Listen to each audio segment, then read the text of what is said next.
Delgado, presión hidrostática intersticial.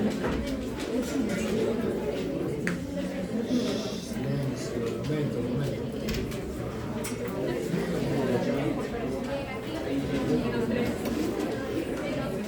Presión hidrostática intersticial. Solo Delgado, señorita, no voltee, no se corrija. Todos. Negativa, acuérdese. Levante la mano. Presión oncótica capilar. Ana Gabriela, muy bien. De los cuales 19 son de proteínas. 19 son de.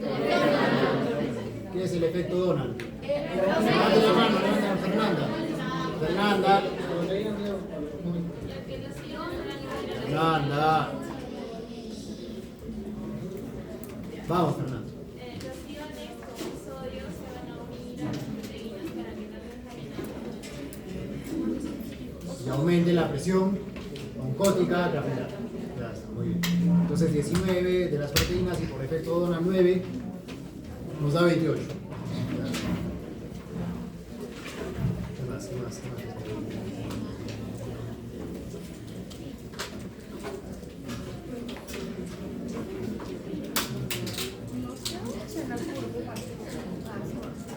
Muy bien. Nos habíamos quedado aquí en mecanismos de control de flujo sanguíneo. Teoría del vasodilatadora de la adenosina y teoría de la demanda de oxígeno.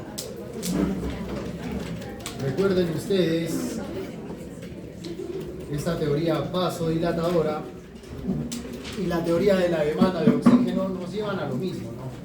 Nos llevan a todo ese aumento de las demandas metabólicas del tejido y de la célula. Si hay mayor tasa metabólica, se va a secretar más adenosina, mayor vasodilatación. Bien, y la teoría de la demanda de oxígeno te habla de que el vaso sanguíneo necesita de nutrientes y de oxígeno para contraerse. Si falta nutrientes, si falta oxígeno, no se contrae. Si faltan nutrientes como glucosa, aminoácidos, ácidos grasos, no se sintetiza ATP y no hay contracción del músculo liso y por lo tanto hay vasodilatación. Eso es lo que te dice la teoría de la demanda de oxígeno, que quedó pendiente de la última clase, y que ambas teorías confluyen y se unen en una sola, que es a mayor tasa metabólica abres el caño. Por favor, no digan abrir el caño, ¿no es cierto? Eso es para que entiendan. Vasodilatación. Habíamos mencionado del control agudo del flujo sanguíneo y un control a largo plazo. En el control agudo vamos a estudiar lo que es la hiperemia. Por hiperemia entiéndase este aumento del flujo sanguíneo tisular de acuerdo a ciertas circunstancias. Por ejemplo, vamos a tener dos tipos: hiperemia reactiva e hiperemia activa. La hiperemia reactiva, señores, el ejemplo más claro es el del infarto agudo del miocardio. Cuando tenemos esa coronaria obstruida y está dejando de pasar sangre al ventrículo, llega un momento en el que el flujo sanguíneo es nada, ¿verdad? Está en cero, por esta oclusión arterial. Pero luego, si actúas prontamente y reperfundes esa arteria, de pronto vas a tener el aumento importante del flujo sanguíneo, rápido pero por breve tiempo, y a eso le decimos hiperemia reactiva. ¿De acuerdo? Un aumento del flujo sanguíneo rápido pero por breve tiempo, y solamente sirve para reponer el déficit transitorio de oxígeno. En cambio, la hiperemia activa tiene que ver con el aumento de la tasa metabólica, el aumento del metabolismo local. Y el mejor ejemplo es el ejercicio, porque allí tienes una mayor demanda metabólica en los músculos cuando tienes un ejercicio intenso, una estimulación del músculo y la consecuente liberación de vasodilatadores, lo que te produce un aumento del flujo sanguíneo por más tiempo, más prolongado, ¿sí? Y más fisiológico que una hiperemia reactiva. Y a esto le decimos hiperemia activa. Esa es la diferencia. La hiperemia activa, por otro lado, te va a llevar a un proceso a largo plazo que es la angiogénesis, la formación de nuevos vasos. Ya les puse el ejemplo de la roca. La roca, aparte de ser todo musculoso con los músculos que le rompen la camiseta, además se le notan las venas porque hay mayor flujo sanguíneo, porque ha formado más vasos, más arterias, más arteriolas, ¿sí? Que depositan más sangre en las venas. De allí que, entre comillas, si se quiere decir la roca tiene varices en los brazos, pero no se entiende el porqué, ¿verdad? Le has aumentado el flujo sanguíneo porque tenía más demanda metabólica, has abierto el caño por completo. ¿Qué ha pasado? Nada.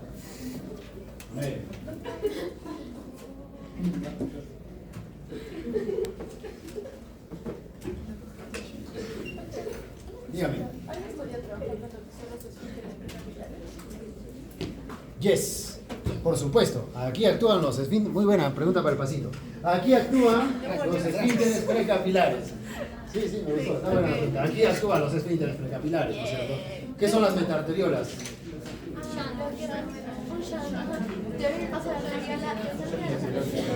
Ya tiene su punto. Un tipo de Arteriovenos. sí, o sea, Ya, es un shunt que permite el paso de la sangre de las arterias a las venas. No es un tipo de llanta. Metaarterioles Es Shunt físico, fisiológico. fisiológico. que es una rama pues de la arteriola, ¿no es cierto? Permite el paso de sangre de la arteriola a la venulas y se desarrolla todo el capilar. Ya, ok, ya. Está bien. Bien, seguimos. Autorregulación con cambios de presión arterial. ¿Qué es autorregulación? Otra vez. Ahí sí, levanten la mano. Fernando, va. Homeostasis podría ser un sinónimo. Es un sinónimo muy amplio, pero O sea, sí. bueno, autorregulación significa que el cuerpo se mantiene en sus condiciones adecuadas, busca mantenerse en un cierto parámetro de condiciones. Ya, pero en sanguíneo. La capacidad del sistema organismo para autorregular el flujo sanguíneo de acuerdo a la necesidad de metabolismo. Exacto, muy bien, muy bien. Exacto, Por la medio de capacidad para vasodilatadores. por medio de vasodilatadores y de vasoconstrictores. Perfecto. El ejemplo más claro de la autorregulación, acuérdense, tiene que ver si es que hay mucha presión, regulado, no puede entrar con mucha fuerza la sangre al tejido. Y si hay poca presión, tenemos que abrir todo el caño para que entre lo poco de sangre que pueda llegar. En ese sentido, la autorregulación, otra vez hay dos teorías. Teoría metabólica y teoría miogénica. La teoría metabólica, señores, nos dice que un aumento de la presión arterial lleva consigo mucho oxígeno, muchos nutrientes, por un lado. Pero por otro, como la presión, la fuerza que choca, la fuerza que llega a esos vasos es muy grande, vas a barrer con todos los vasodilatadores que pueden existir. Entonces los barres, ¿y qué te queda? Vasoconstricción. Como ya no hay vasodilatadores, lo único que le queda al vaso es vasoconstricción. ¿De acuerdo?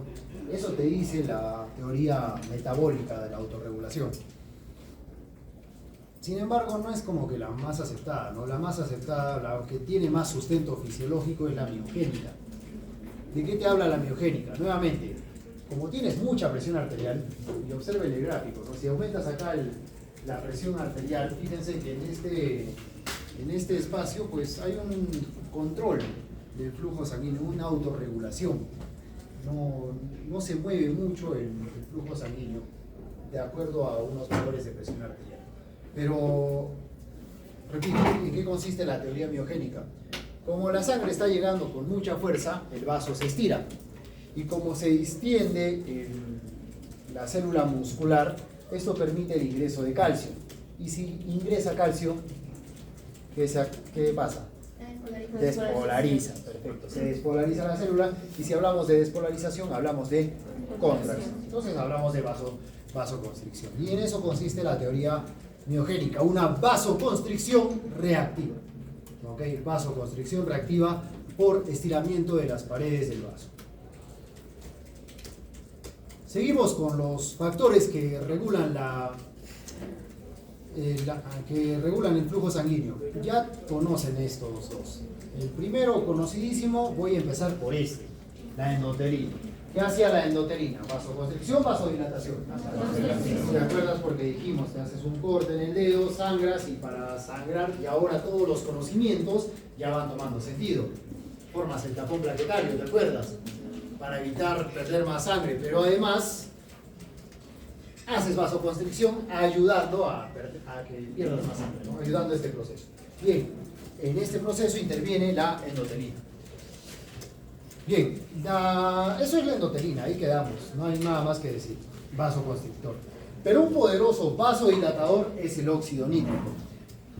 ¿Cómo funciona el óxido nítrico? Y por favor no se olviden de este término, que vamos a repetirlo y vamos a usarlo en respiratorio, que es el shear stress, o las fuerzas de cizallamiento, o las fuerzas de roce, o las fuerzas de fricción. ¿Ok? El shear stress. ¿En qué consiste este shear stress? Nosotros tenemos aquí el endotelio completamente sano, fisiológico. Está corriendo la sangre, está fluyendo la sangre, y recuerden que la sangre es viscosa, tiene una viscosidad. Como la sangre es viscosa, produce roce y fricción con el endotelio. Ese roce y esa fricción, no es tanto fricción, ahí quiero aclarar, porque no es como que hace esto, ¿ya? No es esto, no es raspado, no es fricción, sino que además de la fricción, como que estira un poco la célula.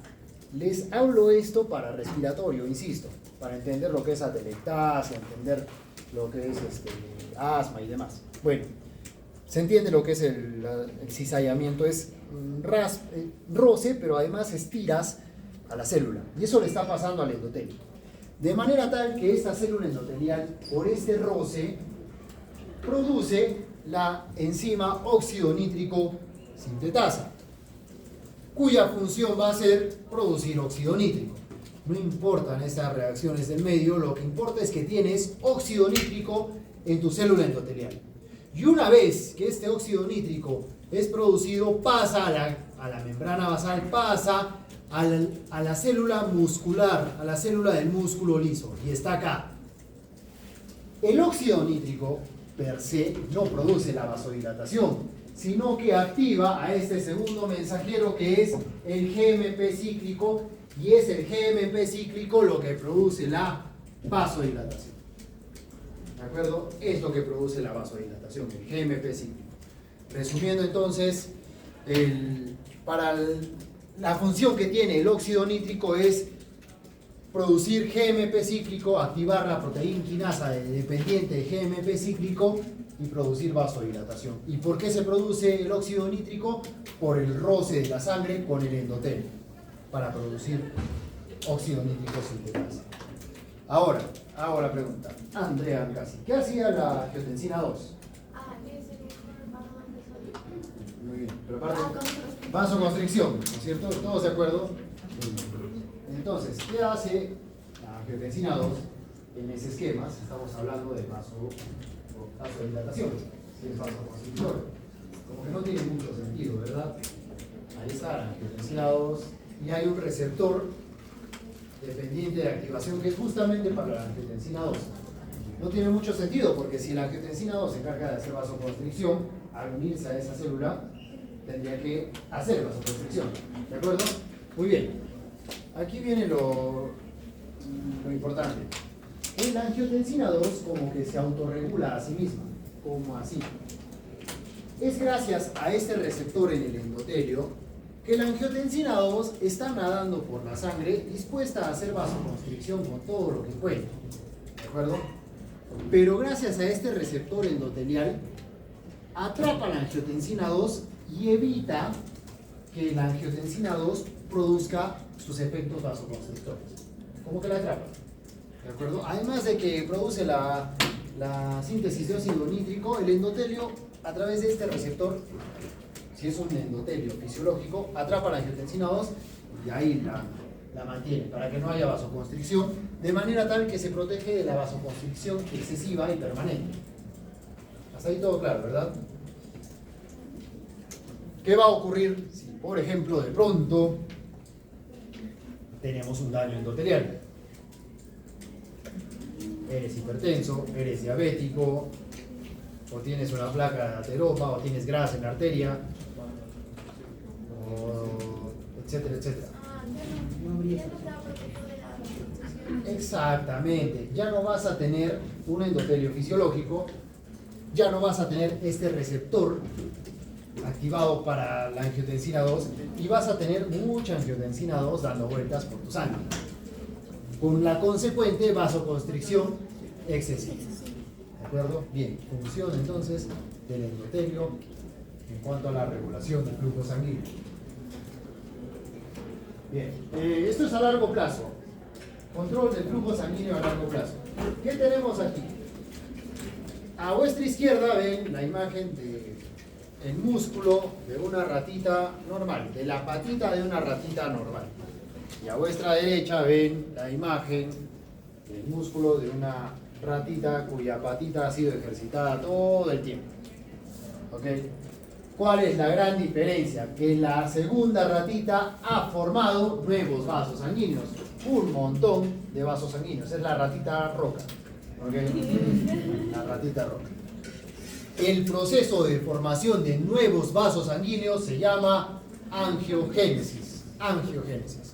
Formación de nuevos vasos sanguíneos. Importante la angiogénesis porque permite que los tejidos se tornen hiperactivos de forma crónica, que reciban más cantidad de sangre de forma crónica. Si tienes un músculo que está creciendo y creciendo, va a necesitar sangre todo el tiempo, tenemos que crearle vasos. Si tienes un músculo que antes tenía un diámetro así y ahora ya ha ido al gimnasio y tiene un diámetro así, dale más vasos sanguíneos. Dale más vasos sanguíneos. ¿Okay? De manera tal que esto se ha visto, obviamente el estímulo para esto es la hipoxia. La hipoxia que tiene el músculo cuando está en ejercicio, pues es el estímulo para la formación de angiogénesis. Y fíjense, se ha visto que en animalitos de altura justamente ocurre este proceso, tienen más vasos sanguíneos. Y tiene que ver con esta enfermedad también, la fibroplasia retrodental. Los recién nacidos prematuros, cuando casi la gran mayoría, por no decir el 100%, necesita oxígeno. ¿Ya? Incluso los que nacen de cesárea, pero ese es otro tema. El punto es que cuando das mucho oxígeno a estos prematuros y de pronto le quitas ese sustento de oxígeno, estimulas la angiogénesis. El problema en el prematuro es que cuando te excedes de oxígeno y haces eso, produces angiogénesis en la retina, demasiada formación de vasos y el niño puede quedar ciego y eso le dices fibroplasia retrodental. En el otro grupo comentaba, el oxígeno como todo, ¿no? El oxígeno es bueno, pero todo en exceso es malo. Y el oxígeno no escapa a eso. De hecho, en un congreso dijeron algo muy importante. El saturómetro, el oxímetro de pulso, no debiera marcar 100, porque llevar a alguien al 100% no es bueno. Que tú satures 100% no es fisiológico. ¿Cuánto debes saturar? ¿Tu hemoglobina está cargada al 100%? No. ¿Cuánto es más o menos? 96, ¿no es cierto? Muy bien, ya está, pero no es 100%. Manuel. Doctor, ¿es cierto que los recién nacidos muchas veces marcan el 100% cuando hacen el tratamiento? No. La forma que marques el 100% es saturando todo el oxígeno, perdón, toda tu hemoglobina de oxígeno. Y eso es aportando generalmente más oxígeno de lo debido. Pero otra forma fisiológica de eso es hiperventilando. O sea, ahorita te ponemos un oxímetro de pulso a usted y marca 96. Yo le pido que haga 8 respiraciones y va a marcar 100%. Pero es porque estás aumentando tu capacidad pulmonar, eso es, vas a ver el respiratorio. En niños no. Es igual, es fisiológico. ¿Okay? Doctor, una pregunta. Dígame. Digamos, ¿qué pasa si dejo de hacer ejercicio otra vez enflaquezco? Entonces, ¿qué pasaría con los vasos? ¿Se degeneran o siguen ahí? Sí. ¿Siguen? No, se degenera. Justo, mira. No va a degenerar, pues, hermano. Si ya está en el camino, tiene que seguir. ¿Cómo se produce la angiogénesis? Por factores de crecimiento. ¿Qué factores? De estos tres, el más importante es definitivamente el factor de crecimiento endotelial vascular. ¿Okay? Tenemos otro, el factor de crecimiento fibroblástico y el derivado de plaquetas. El mensaje es que ante un déficit crónico de oxígeno se producen unos factores inducibles de hipoxia, llamados también factores angiogénicos. Estos factores angiogénicos van a producir luego la expresión de genes para la formación de factores de crecimiento endotelio vascular, endoteliales vasculares, y la formación de nuevos vasos. Pero la pregunta es buena, así como vinieron, también se pueden ir, pueden regresionar. ¿De acuerdo? Entonces, a tener en cuenta. Factores de crecimiento para la angiogénesis. Habíamos mencionado también, cuando hablamos de infarto, de la circulación colateral, que en el caso del corazón no es de mucha ayuda. La circulación colateral no apoya mucho. En otras partes del cuerpo sí. Por ejemplo, si tienes un trombo arterial, no, el ejemplo más claro. Hace poco llegó al hospital un paciente, fue aniversario de Hunter y corrió de todo. Y justo ese día llega pues un paciente que lo agarran los machetazos. Sí, la verdad. ¿Por qué es aniversario de Hunter? No sé, debe ser la forma de celebrar. Un día común. Bueno, parte de los golpes cayó justo a nivel del codo. Como decir callado, así. ¿No se gusta? ¿Qué es de Lima? Ah, se Lima ustedes. Por eso no entiendo. Sí, es algo así como callado. Bueno, el punto es que parte del machete le cayó en el antebrazo. Había perdido sangre, shock hipovolémico, y estaba la arteria cubital lesionada. El ejemplo más claro es este. El paciente con la arteria cubital ya tendría medio brazo muerto, ¿verdad? Pero no, todavía podía moverlo y todavía el brazo estaba con vitalidad. Justamente el cirujano vascular dijo, tiene posibilidad porque hay circulación colateral. Las ramas de la radial están dando al lado cubital y todavía hay vitalidad, todavía puede salvarse ese brazo y de hecho se salvó, ¿de acuerdo? Después de todo, por cierto. Lo cierto es que en el corazón no ocurre mucho así. Si no, el infarto no fuese tan grave, si no, no habría necrosis, ondas Q y todo lo que hemos estudiado, ¿no es cierto? La circulación colateral en el corazón pues no ayuda mucho, lamentablemente. ¿Ya? Entonces, esa es otra forma de autorregulación, por cierto, a largo plazo. Y el remodelamiento vascular. Nos dirigimos a la clase de la ley de Laplace, que ustedes recuerdan 100% y van a repetir a coro. La ley de Laplace dice que la tensión de la pared es directamente proporcional a la presión e inversamente proporcional a 2 veces el espesor. Con esa ecuación en mente, entendemos que los vasos, así como el corazón, pueden remodelarse de la misma manera, pero con cierta particularidad. Observen ustedes un vaso normal y luego este remodelado hipertrófico. Y este remodelado hipertrófico tiene que ver con la ley de Laplace. Si tienes mucha presión, este vaso, esta arteria está soportando mucha fuerza, tiene mucha tensión. ¿Qué tenemos que hacer para bajar la tensión? Aumentar el espesor de la pared. Hipertrofia. Y si aumentamos el espesor de la pared, disminuye el radio, perfecto, y disminuye la tensión de la arteria en ese momento. Y ya está, ya tienes tu hipertrofia concéntrica del vaso, así como le pasó al ventrículo izquierdo, ¿verdad? Igualito. Los otros dos tipos de remodelamiento, para que no te confundas, porque en Guyton te lo hacen un poco confuso, se entienden mejor desde el análisis de una fístula arteriovenosa en un paciente con enfermedad renal crónica que es usada para su diálisis. ¿Qué es una fístula?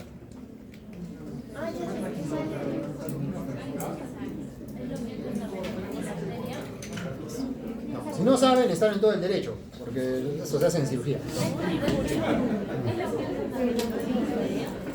Una prominencia que casi tapa el conducto de la luz. Fístula es la comunicación anormal de los epitelios. Fístula es comunicación anormal entre dos epitelios. Puede haber fístulas de lo que quiera. Comunica intestino con piel. ¿Qué será? Vamos, ponle el nombre. Fístula entero. Interocutánea. Ya, pero se dan cuenta de lo que es una fístula, ¿no? Ya, se puede comunicar, por supuesto, puede haber una fístula ahí. Bien, una fístula arteriovenosa, ¿qué está pasando? Se está comunicando el epitelio, la arteria, con la vena. Bien, eso es lo que se hace artificialmente, obviamente, en los pacientes renales. ¿Han visto alguna vez quizás un paciente con fístula para diálisis? Se nota ahí una masa, ¿no? Que es la comunicación justamente entre arteria y vena. El procedimiento se hace obviamente con cirugía y consiste en lo siguiente. Para entender esto, solamente en tu mente tienes que tener lo siguiente. Este par de conceptos, que la arteria maneja presiones, pero no maneja bien volúmenes. La arteria maneja presiones, pero no volúmenes. Y viceversa, la vena maneja bien volúmenes, pero no maneja bien presiones. Dicho esto, vamos. Tú tienes aquí tu vena, en rojito, por eso he puesto en rojo y en azul la vena. Tu arteria en rojito y tu vena en azul. ¿Qué está pasando con esta fístula? Tú sabes que la arteria le está llegando al final, justo antes de la fístula, está llegando la sangre con mucha presión. Con mucha presión. Entonces, como hay esta fístula, como hay esta comunicación anormal, ok, aumenta el flujo en esta parte, aumenta el flujo, pero también, como ya has destruido al endotelio, ya has destruido a la arteria, de alguna forma, aumenta también el cizallamiento de la arteria. Cuando la arteria debe venir por acá, toda tranquila, toda bonita, toda fisiológica, eso ya no ocurre, porque acá tienes un shunt. Entonces, como has cortado el circuito normal, el roce es mayor en la arteria. Por lo tanto, como ocurre esto en la arteria, tienes un flujo aumentado, porque se va por dos lados, y además tienes un cizallamiento aumentado, va a aumentar el diámetro, pero no aumenta el grosor. ¿Okay? Aumenta el diámetro de la arteria, tiene mucho flujo, pero no aumenta el grosor. ¿Qué pasó? Y en esos casos el tapón catetal y todo eso, ¿En qué sentido? o sea, no se supone que trabaja también de mostaza.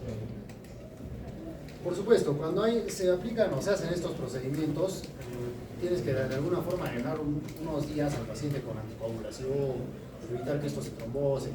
A veces pasa que justamente le hacen todo el proceso quirúrgico y no funciona la fístula. Por eso, se trombosa, le pasa algo así. Tienen que operarlo luego. Doctor, y si aumenta el mayor roce, ¿también aumentaría la mayor producción de óxido nítrico? Sí, también. Y si aumenta el óxido nítrico, ¿qué tenemos?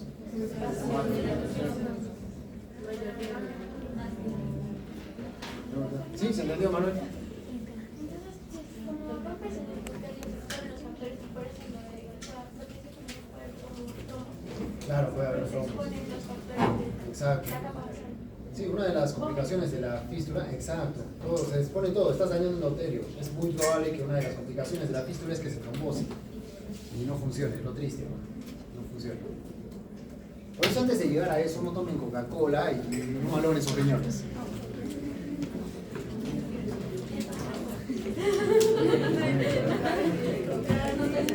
Hasta ahí lo de la arteria.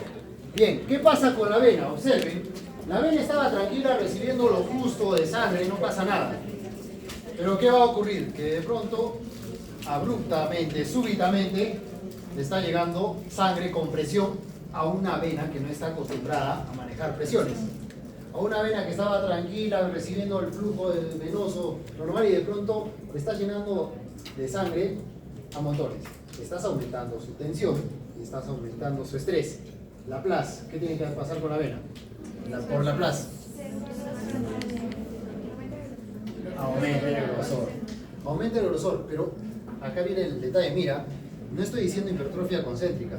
Hay una hipertrofia, sí. Hasta ahí me entiendes, ¿no es cierto? Por Laplace, sí. Pero te dice que es una hipertrofia excéntrica, ¿por qué? Porque es una vena. La arteria es como el ventrículo, puede aguantar las presiones y se engrosa, se pone fuerte y te aguanta todo eso. Pero la vena no. La vena, lo único que dice, me pongo fuerte, pero igual recibo todo. De manera que tienes una hipertrofia excéntrica. ¿De acuerdo? Eso pasa en la vena. Por eso les digo, estos tres tipos de remodelado no se entienden bien si no es en el contexto de la fístula. ¿De acuerdo? Muy bien, ya está.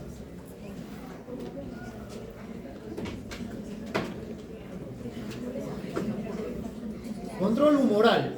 Me voy al primer término de inmunología que vamos a aprender hoy día. ¿Qué es humoral? ¿Qué es humor? No me digan jaja. Líquidos vitales del cuerpo. Muy bien, Fernando. Líquidos vitales del cuerpo. Los griegos hablaban de los humores. Si alguien estaba séptico, decían, no, tiene algún daño, algún mal en los humores. Por humores se entiende por todos los líquidos, orina, sangre, todos los líquidos. Esos son los humores. ¿Qué les quiero decir? Cuando hablen de humoral, nos vamos a referir a todo lo que está corriendo en la sangre, a todo lo que actúa a distancia. Porque hay dos tipos de inmunidad, te estoy adelantando algo. Inmunidad celular e inmunidad humoral. Inmunidad celular, estás hablando de células y quédate en células. Todo lo que salga de la célula es humoral. ¿De acuerdo? Y lo único que puede salir de una célula en cuanto a inmunidad son anticuerpos. Ya te he spoileado lo que vamos a hacer de inmunología. Volviendo al tema, entonces, hay un control en la sangre de factores que están corriendo en la sangre para controlar la circulación. Bien, tenemos vasoconstrictores y vasodilatadores. Ya los conocen, no me digan que no. Las primas, ¿qué hacen? Vasoconstricción. Ya está. Receptor alfa y receptor beta, respectivamente, nora y adrena. Más la noradrenalina va más a los receptores alfa y la adrenalina va más a los receptores beta. Angiotensina 2, potente vasoconstrictora. Entre otras cosas, porque produce vasoconstricción directa, pero entre otras cosas, porque permite la reabsorción de sodio y agua. Si aumentas sodio y aumentas agua, aumentas volemia y aumentas presión arterial. La antidiurética, llamada también vasopresina, o arginina vasopresina, también la vas a encontrar así, no te olvides. Acuérdate que tiene, además que reabsorbe agua, es un potente vasoconstrictor a través de sus receptores P2. Es la más poderosa y es la que se activa sobre todo en hemorragia, no lo olviden. Bien. Los vasoconstrictores no hay mucho que decir, ¿se dan cuenta?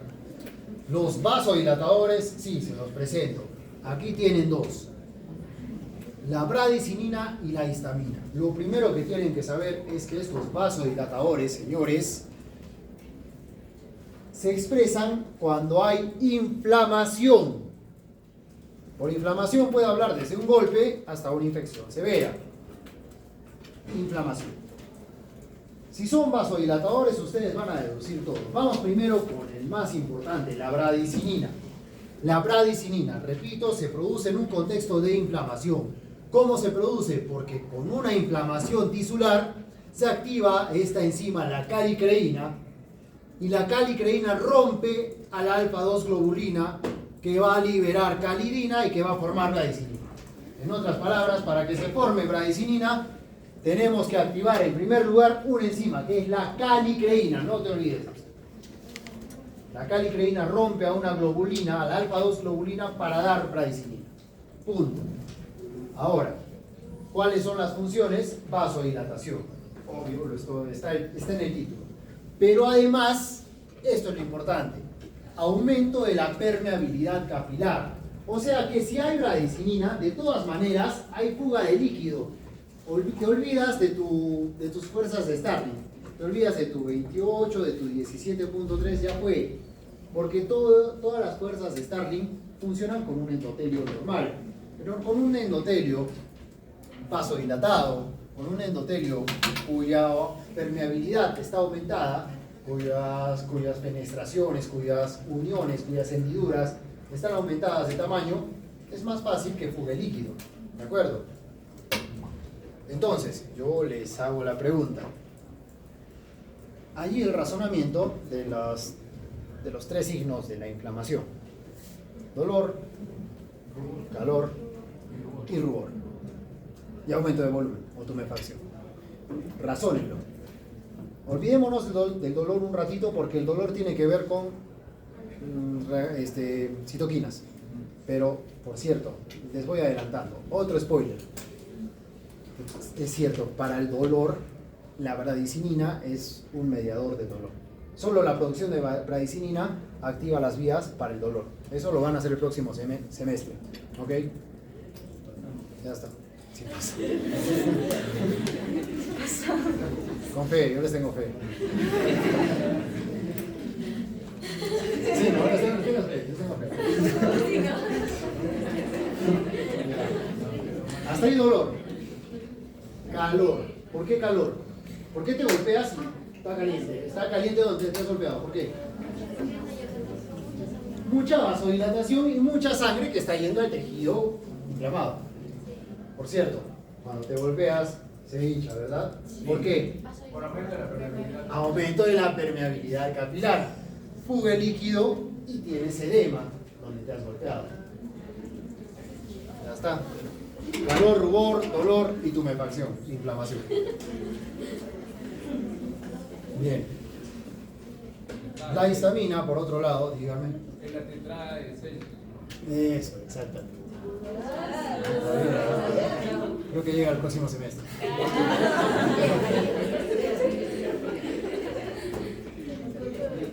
El otro vasodilatador es la histamina. Y la histamina, señores, es el mediador, es el vasodilatador que ocurre en procesos alérgicos.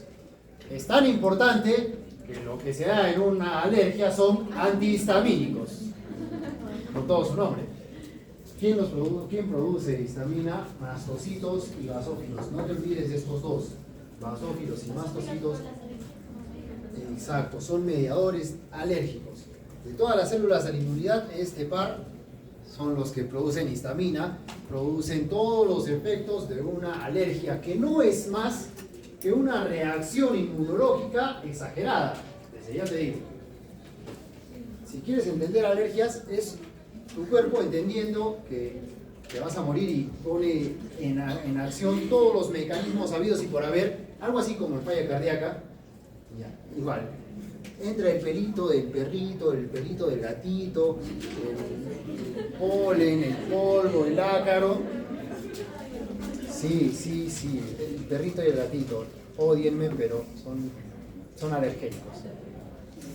Es que yo sé que duele, pero es que si tienes un sobrino, un hijo con rinitis alérgica y lo andas llevando al pediatra, cuando tienes el perro ahí, la literatura ha demostrado, los artículos dicen, saca al perro. Así dice, el artículo dice, saca al perro. Obviamente en términos técnicos, ¿no? Elimina al perro. No lo mates, o sea, elimine el agente alergénico. Elimine el agente alergénico. No lo mates, no. No he dicho eso. Que se vaya el niño. Pero dice así el artículo. Dice, elimine el agente. Si es el perro, saca al perro. Pero no. Saca al Firulais. ¿Qué pasa con el Firulais?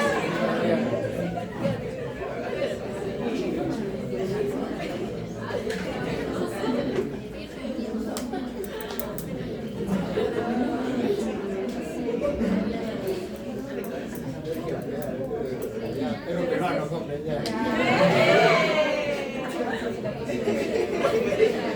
No sé si el perro peruano no tenga pelo, por ahí un pelo debe tener. Bueno, sé, conozco el perro, no lo digo yo. Bueno, volviendo al tema. Mediadores alergénicos, mastocitos y basófilos, ¿qué producen? Histamina. Muy bien. Y la histamina produce todos los efectos de una alergia, que nuevamente, ¿cuál es el efecto de una alergia? La vasodilatación. De allí tienes todo esto. Aumento de permeabilidad capilar, de ahí tienes todo esto. De ahí el problema con la alergia es ese. La hipersensibilidad del tipo 1 con la producción de inmunoglobulina E, lo vamos a ver en un momento. El problema es ese, que causa mucha vasodilatación. El problema cuando eres alérgico a la penicilina y te colocan penicilina, es que produces demasiada histamina, demasiada vasodilatación. Si hay mucha vasodilatación, hipotensión, shock. Ese es el problema. ¿Qué es lo que tienes que hacer? Adrenalina. Te digo, cargas adrenalina por el muslo, no importa a través de la ropa. Ya está, así de fácil. ¿De acuerdo? Bien. Otros mediadores, no tienes que chancarlo, solamente razonar. Si aumenta el calcio, vasoconstricción. Una polilla, ¿no? Nos va a servir de ejemplo la polilla. Acuérdense de la polilla. El potasio, si aumenta el potasio, vasodilatación, periodo refractario, ya habíamos visto todo eso. El magnesio como estabilizador de membrana, vasodilatación. Y estos tres, si aumentan los hidrogeniones, abrimos el caño, vasodilatación. Si aumenta el dióxido de carbono, lo mismo. Citrato y acetato son ácidos, vasodilatación. ¿Ok? Bien, señores, vamos.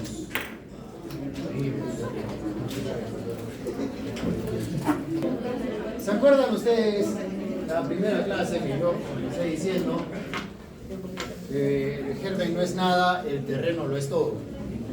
Y fue lo que justamente reconoció Pasteur en su lecho de muerte, diciendo que sí, efectivamente, que el padre de la fisiología, Claude Bernard, su amigo y a la vez enemigo, tenía razón.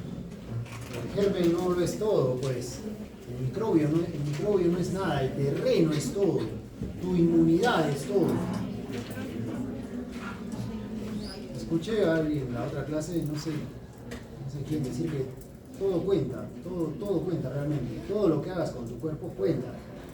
Todo lo que consumes, comas, tomes, cuenta.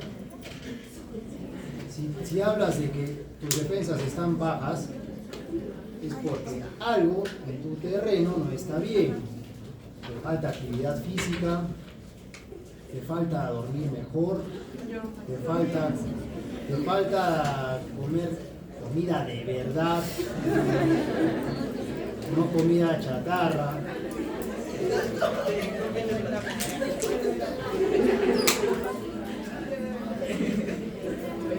¿De acuerdo? Algo estás haciendo con tu terreno, ¿no es cierto? Tu terreno está mal. Ahí tus resfríos todo el tiempo,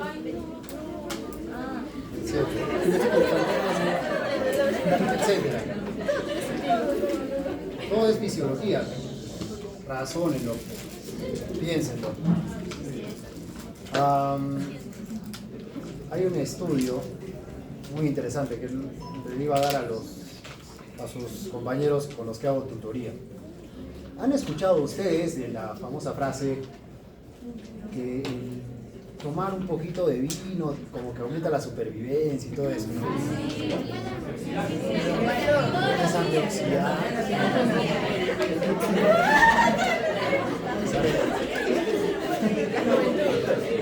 Sí, le dan hasta los gramos de alcohol y todo eso, ¿verdad? Con ese estudio, ¿qué han interpretado todos? Que tomar es bueno, que tomar vino justamente todos los días es bueno, una copita al día es bueno, ¿no es cierto? ¿Lo dice quién? Lo dice la ciencia. No, justamente hay un artículo que desmiente ello. Que no está demostrado que el alcohol efectivamente baje tus niveles de colesterol malo, LDL, que suba tu HDL. No está demostrado. Como indicación para que tú le digas a alguien, te preguntan en la calle, ¿cómo he visto el infarto? Todavía. No. Exacto. Suena a broma, pero es lo que dice el artículo. Es lo que dice el artículo. Es anécdota, sí. El artículo te dice, puedes incitar a que el paciente luego tenga problemas con el alcohol. Entonces, ¿a qué voy? Que vamos razonando un poco justamente cómo lo hizo Pasteur y cómo lo hizo Claude Bernard. El germen no es nada, el terreno lo es todo. ¿Cómo estás por dentro? Repito, crees que tienes las defensas bajas, no te vayas a comprar pues magnesol y esas cosas. Pregúntate qué estás haciendo mal. Ni tomes vino. Muy bien. Todos estos son los glóbulos blancos, llamados también leucocitos. Bien, dos familias de leucocitos, familia mieloide y linfoide. Sí, en práctica ya lo han visto. Bien, de los leucocitos tienen que saber entonces que hay una familia mieloide y una familia linfoide. El número total de leucocitos entre 5.000 a 10.000 por microlitro. Perfecto, hasta ahí todo bien, nada difícil. Lo que tienen que saber, no les voy a preguntar todo este proceso, ¿de acuerdo? Lo que sí tienen que saber, señores, es este resultado. ¿Quiénes son los representantes de la familia mieloide, los representantes de la familia linfoide y cuál es la función de cada uno? Vamos por estos. Tenemos agrupados aquí los polimorfonucleares, llamados también granulocitos. ¿Ok? Granulocitos o polimorfonucleares. Polimorfonucleares porque su núcleo tiene muchas formas, no le den más vueltas. Lo importante es que ustedes observen que hay tres tipos: neutrófilos, eosinófilos y basófilos. De allí ya saben la función de uno de ellos, los basófilos. ¿Qué les dije? Alergias, histamina. Perfecto.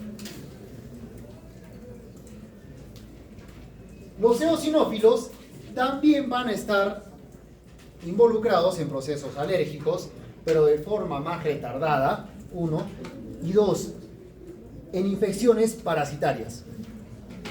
Si quieres saber si tienes un gusanito por ahí dando vueltas, hazte un hemograma y si salen los eosinófilos elevados, es muy probable que tengas un gusanito dando vueltas. ¿De acuerdo? Que no se asombre.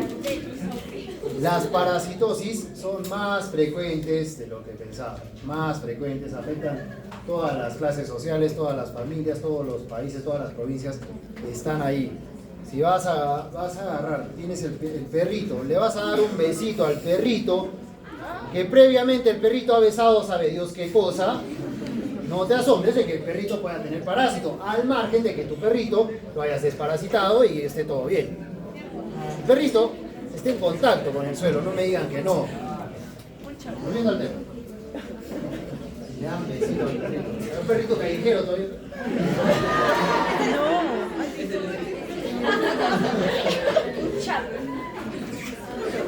Bien, eosinófilos, basófilos y neutrófilos que se van a encargar de fagocitar, pero entre otras cosas también producir interleuquinas y otros mediadores inflamatorios. Bien. Por cierto, los neutrófilos, ustedes ya han visto en sus prácticas que los encontramos de dos formas. ¿Cuáles son? Abastonados y abastonados. Muy bien, no está aquí, pero los abastonados forman un 4%. Puedes encontrar hasta 4% de abastonados. Guarden ahí un momentito ese término, que ahorita lo discutimos. Dentro de la familia mieloide encontramos también a los monocitos. Los monocitos / macrófagos. ¿Por qué hago esto? / macrófagos, porque los monocitos son la forma inmadura de los macrófagos. ¿Ok? Cuando llega el monocito al tejido y crece y madura, se llama macrófago, así es. Bien, familia mieloide. Familia linfoide, linfocitos. Dos tipos, T y B. Si quieres aprenderlo, empieza primero estudiando al linfocito T, porque es el linfocito T el que activa y el que potencia al linfocito B. ¿Ya? Voy diciendo ahí. Ahora, Tienes que, mira, Guyton aquí se pasa porque es muy riguroso, ¿no? Como que te ponen eosinófilos 2.3%. Todo es en rangos, todo es en rangos. Igual cuando medio interno también hizo así muy categórico. Sí tienes que saber los porcentajes, los rangos y los valores absolutos. ¿De acuerdo? Esa es tu misión. Pero vamos, como neutrófilos encuentras hasta 65%. Como formas juveniles de neutrófilos o abastonados, ¿cuánto? Hasta 4%. Y allí me lleva al primer término que tienen que aprender. Yo no sé si esto es un mito, será verdad, no lo sé, pero cuando yo estudiaba fisiología con ustedes, quien me enseñó fisiología nos contó lo siguiente, que jaló a un alumno en su tesis para ya graduarse de médico por no saber qué era desviación izquierda. Yo realmente, insisto, no sé si era por meternos miedo o era verdad, no lo sé, pero sí es cierto que no saber qué es desviación izquierda sí es crítico, es grave, es fundamental. Ojo con la polilla, observen de verdad, la polilla les está diciendo algo.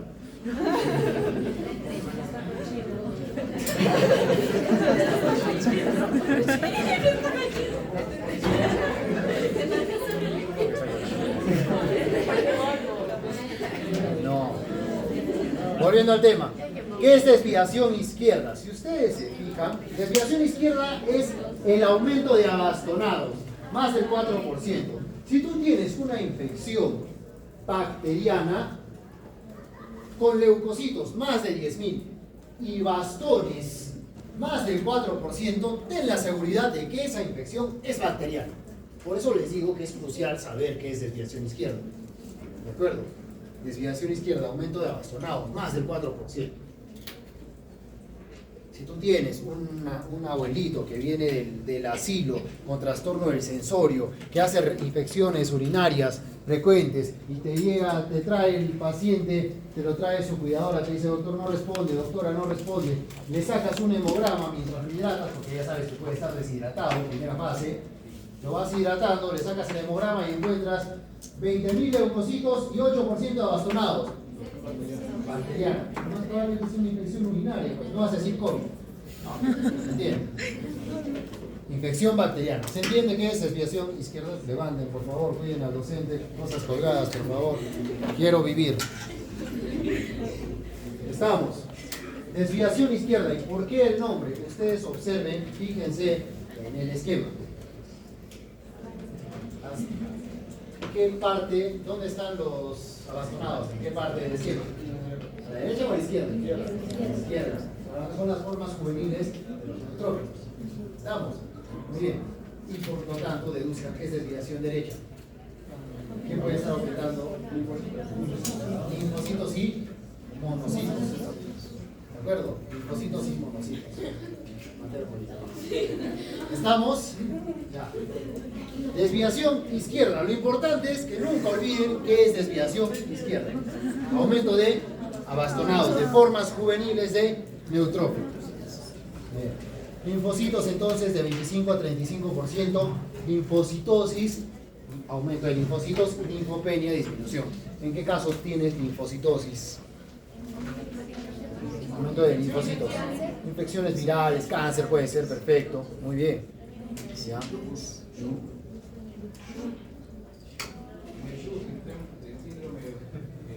Urémico hemolítico ya también, ok. Infecciones en general, generalmente víricas, pero ahí viene el detalle. Han escuchado en COVID, no sé si han escuchado, pero les digo, uno de los parámetros para decir puede ser COVID es que tenías un hemograma con linfopenia. Ahora el doctor me está confundiendo, me dice que tienen que aumentar los linfocitos en infecciones víricas y ahora me dice que disminuyen. Acá,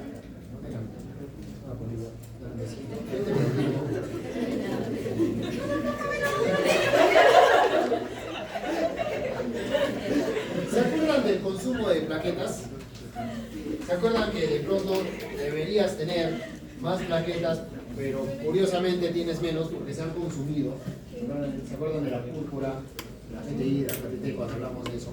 Ya, lo mismo pasa con los linfocitos. Tú puedes encontrar en una infección viral, por ejemplo el COVID, puedes encontrar linfopenia. es porque ocurrió una reacción inflamatoria intensa, una acción de los linfocitos intensa, producción de linfocitos T helper, producción de linfocitos T, producción de anticuerpos, al punto que es tan intenso que ya has consumido todos los linfocitos que había y por eso podrías tener linfopenia. ¿De acuerdo? Les voy aclarando eso. Bien, linfocitos, monocitos, macrófagos, 4 a 8. Entonces lo mismo pasa con el cáncer. Lo mismo puede pasar con el cáncer. Y de hecho, también puedes tener lo siguiente. El mismo abuelito que va a ustedes del asilo con infecciones urinarias recurrentes y que está así. Llega frío, taquicárdico, y le haces un hemograma y tiene 3000 de leucocitos. Leucocitos y leucopenia. Leucopenia. Y ojo, tiene leucopenia y para colmo, bastones en 6%. Y entonces, ¿qué dice el doctor? ¿Qué es esto? Tengo por un lado bastones, por otro lado leucopenia, ¿qué es esto? No, la misma idea. Cuando hablas de leucopenia, estás hablando de sepsis. O sea, de infección fuerte, generalizada. ¿De acuerdo? Y ya, pues con desviación izquierda, con mayor razón, bacteriana. ¿Ok? Un dato más. Es cierto, estamos hablando de infecciones, pero ojo, una leucocitosis no es sinónimo de infección, es sinónimo de inflamación. No necesariamente de infección, eso graben para toda la vida, por favor. Una leucocitosis no es sinónimo de infección toda la vida, es sinónimo de inflamación. ¿Por qué? Porque vas a encontrar un paciente con pancreatitis, con inflamación del páncreas, sin infección, con 20.000 leucocitos. Y vas a querer darle antibiótico cuando no se debe dar. ¿De acuerdo? Vas a encontrar un gran quemado con 25.000 leucocitos y no esté infectado. Es un gran quemado con una inflamación sistémica, con un 20% del cuerpo quemado, tiene todo el derecho de hacer leucocitosis. ¿De acuerdo? Ese es el otro mensaje. Bueno, basófilos y ahí están los porcentajes. Estudiemos entonces a esta primera línea, granulocitos y macrófagos. Los neutrófilos, eosinófilos y basófilos, llamados granulocitos, comprenden esta familia. Y bueno, los neutrófilos son las formas maduras. Ya hemos quedado que las formas juveniles son los bastones, ¿no es cierto? Atacan a las bacterias directamente, importante de los neutrófilos. Van a tratar de destruir a la bacteria, o en algunos casos, fagocitarla. Ojo con eso. El tiempo de vida de los granulocitos, 4 horas en sangre hasta 5 días en tejido. Lo importante aquí es, definitivamente, los monocitos, que cuando ingresan al tejido y aumentan en tamaño, se convierten en macrófagos. Y señores, presten atención a esta parte. Nosotros tenemos un vaso sanguíneo y un neutrófilo ahí dando vueltas, tranquilos, sin enterarse de absolutamente nada, haciendo su vida normal. ¿Pero qué va a pasar? Que ante cualquier evento inflamatorio, llámese golpe, llámese infección, llámese quemadura, no lo sé, llámese herida, lo que quieran, cualquier evento inflamatorio va a producir este fenómeno, la quimiotaxis. En primer lugar, ¿qué es la taxis? Movimiento de las células hacia un estímulo por un cambio de Muy bien. Movimiento de las células hacia un estímulo. Hacia un estímulo químico en realidad, ¿no? Por eso se llama quimiotaxis. Si no se acuerdan de eso, para que quede claro el concepto, recuerden ustedes el concepto de taxis. Por ejemplo, taxis ocurre en los insectos, con el polen. El polen llama a la abejita a posarse allí. ¿De acuerdo? La llama, es un fenómeno de la naturaleza.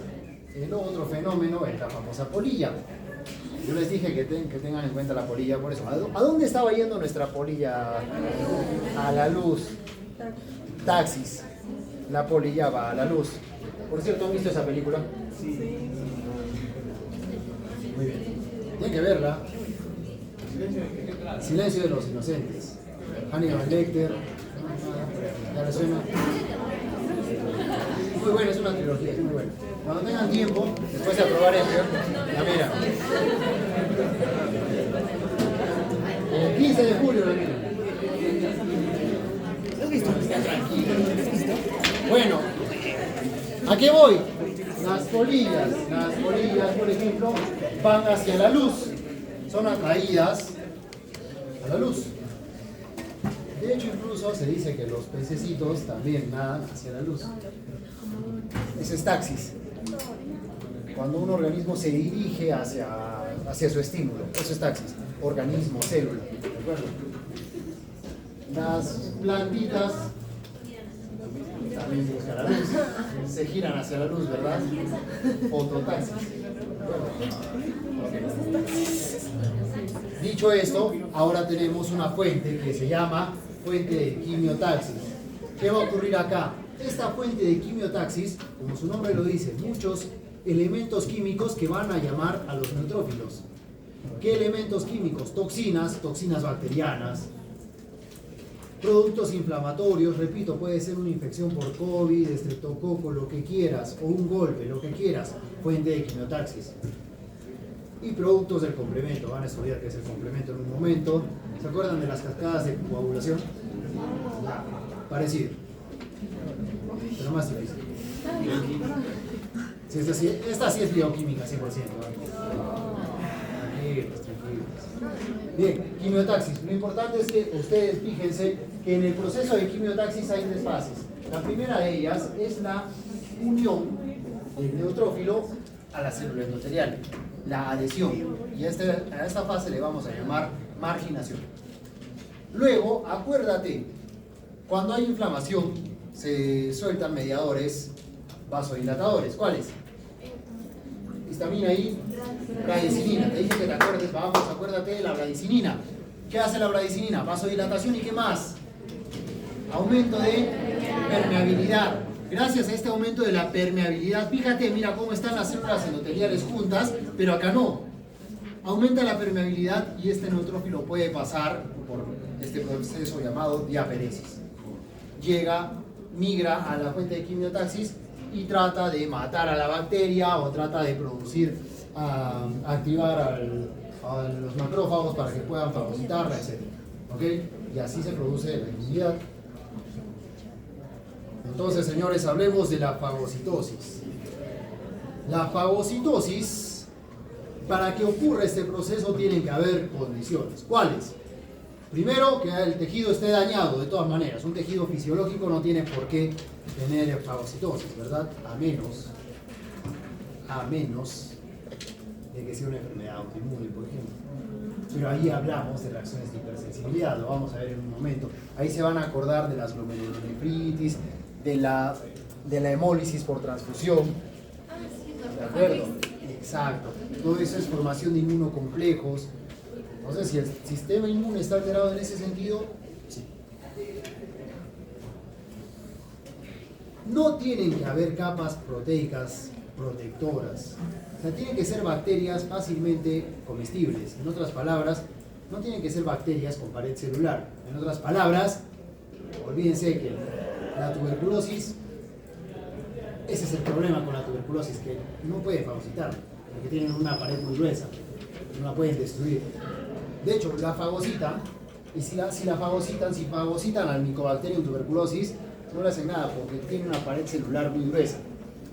Y como tiene una gran pared celular, la tuberculosis se ríe de tu macrófago. Literalmente.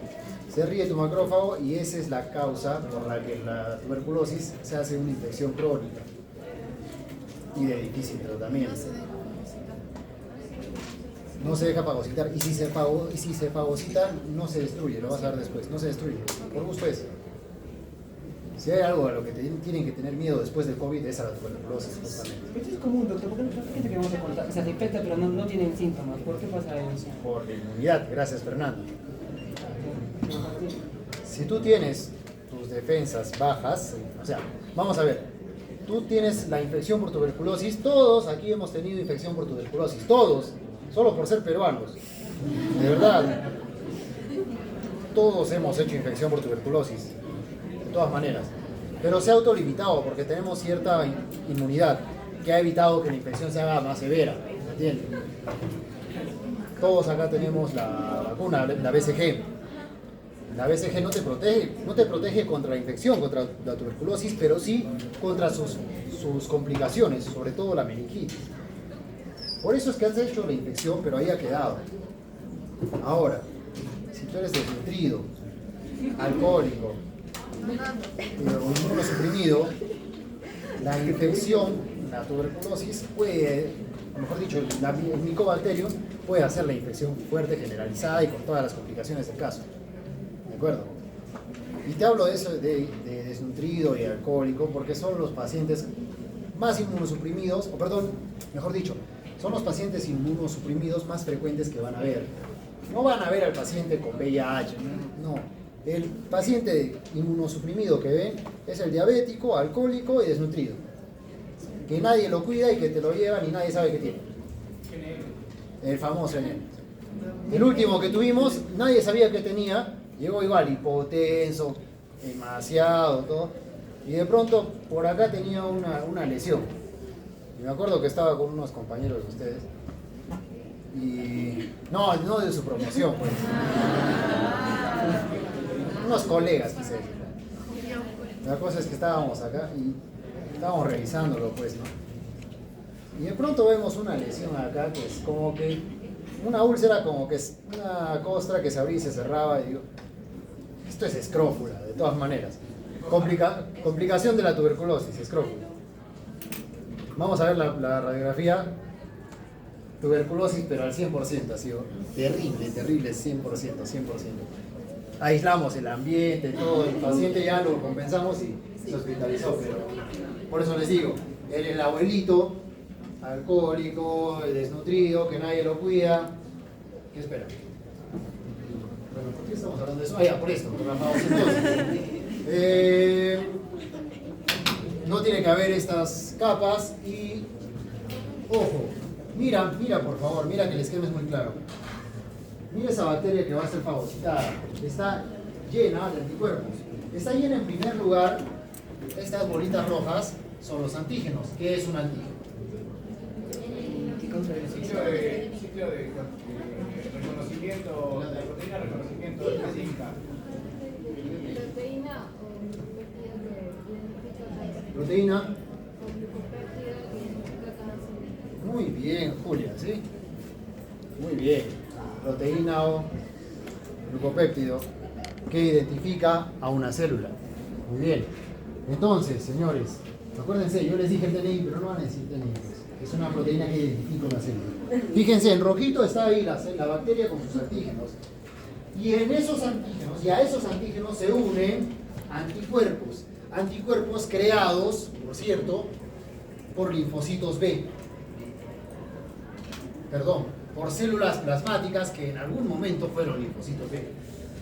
Entonces, fíjense ustedes, para que ocurra la fagocitosis, tiene que necesariamente existir un reconocimiento previo y una formación de anticuerpos para que pueda ser fagocitado. Y a este proceso se le dice en primer lugar opsonización. Opsonización. Bien. Entonces, señores, tanto neutrófilos como macrófagos pueden fagocitar, por supuesto. Pero los más poderosos en ello, los macrófagos. Doctor, Dígame. ¿puede repetir cuál es la opsonización? La unión de antígeno-anticuerpo para que la bacteria sea fagocitada.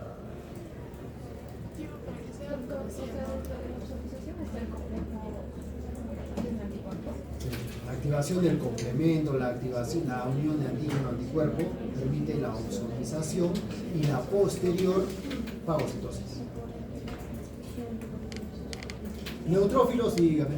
Sería como un marcador que le ponen. Es una muy buena forma de verlo, sí, es como un marcador, ¿no?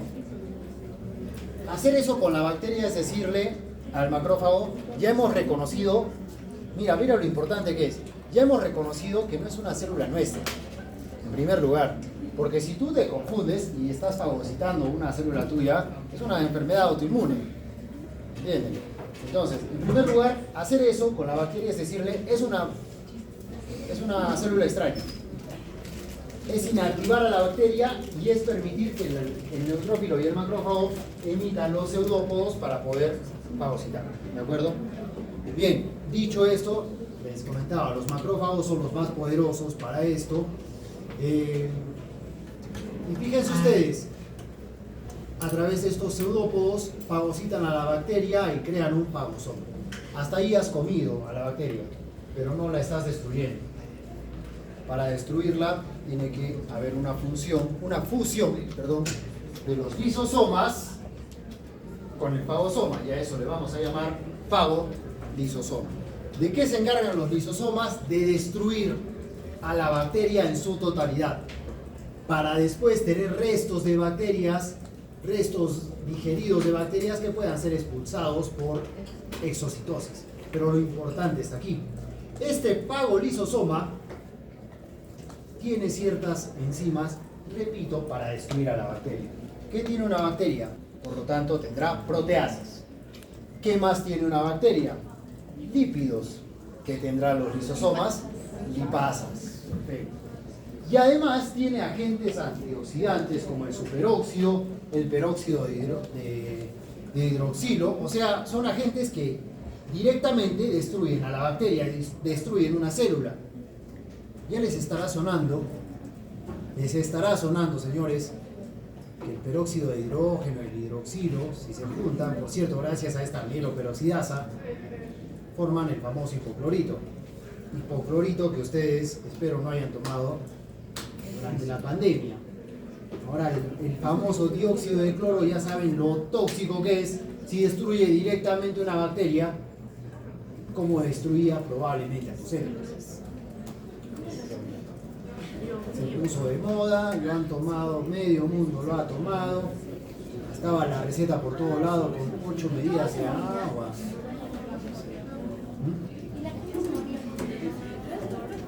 Llegaron intoxicados por dióxido de cloro, por supuesto. Ya intoxica. Algunos se salvaban, pues, pero ya llegaban intoxicados. Dígame. ¿Y ese tratamiento supuestamente era porque mataba algunas células relacionadas al COVID, supuestamente? Lo que yo he escuchado del dióxido, si se ríen es que has tomado, ¿ah? Tomado. Carlos vendía. Usted vendía.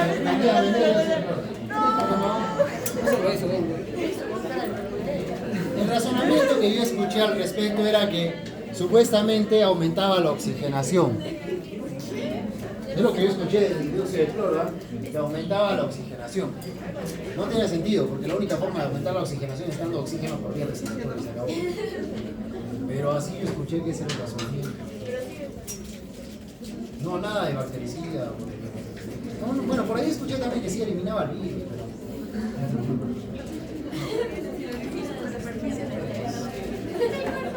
¿Ahí tomaba? Ahí tomaba. Entonces, ya sabemos que las bacterias resistentes a eso pues son las que tienen pareja, los micobacterium, por ejemplo. Sistema retículo endotelial. El famoso sistema retículo endotelial, que es, señores, no es más que el conjunto de monocitos y macrófagos unidos a células endoteliales especializadas en el vaso, en los ganglios linfáticos y en la médula ósea. O sea, es el conjunto de todas tus células inmunitarias y de los lugares donde ellas se producen y se diferencian. Ya, ese es el famoso sistema retículo endotelial. Ahora bien, estos macrófagos en la piel se van a llamar histiocitos y en el hígado células de Kupffer. Pero ya saben que son macrófagos, ¿ok? Son macrófagos.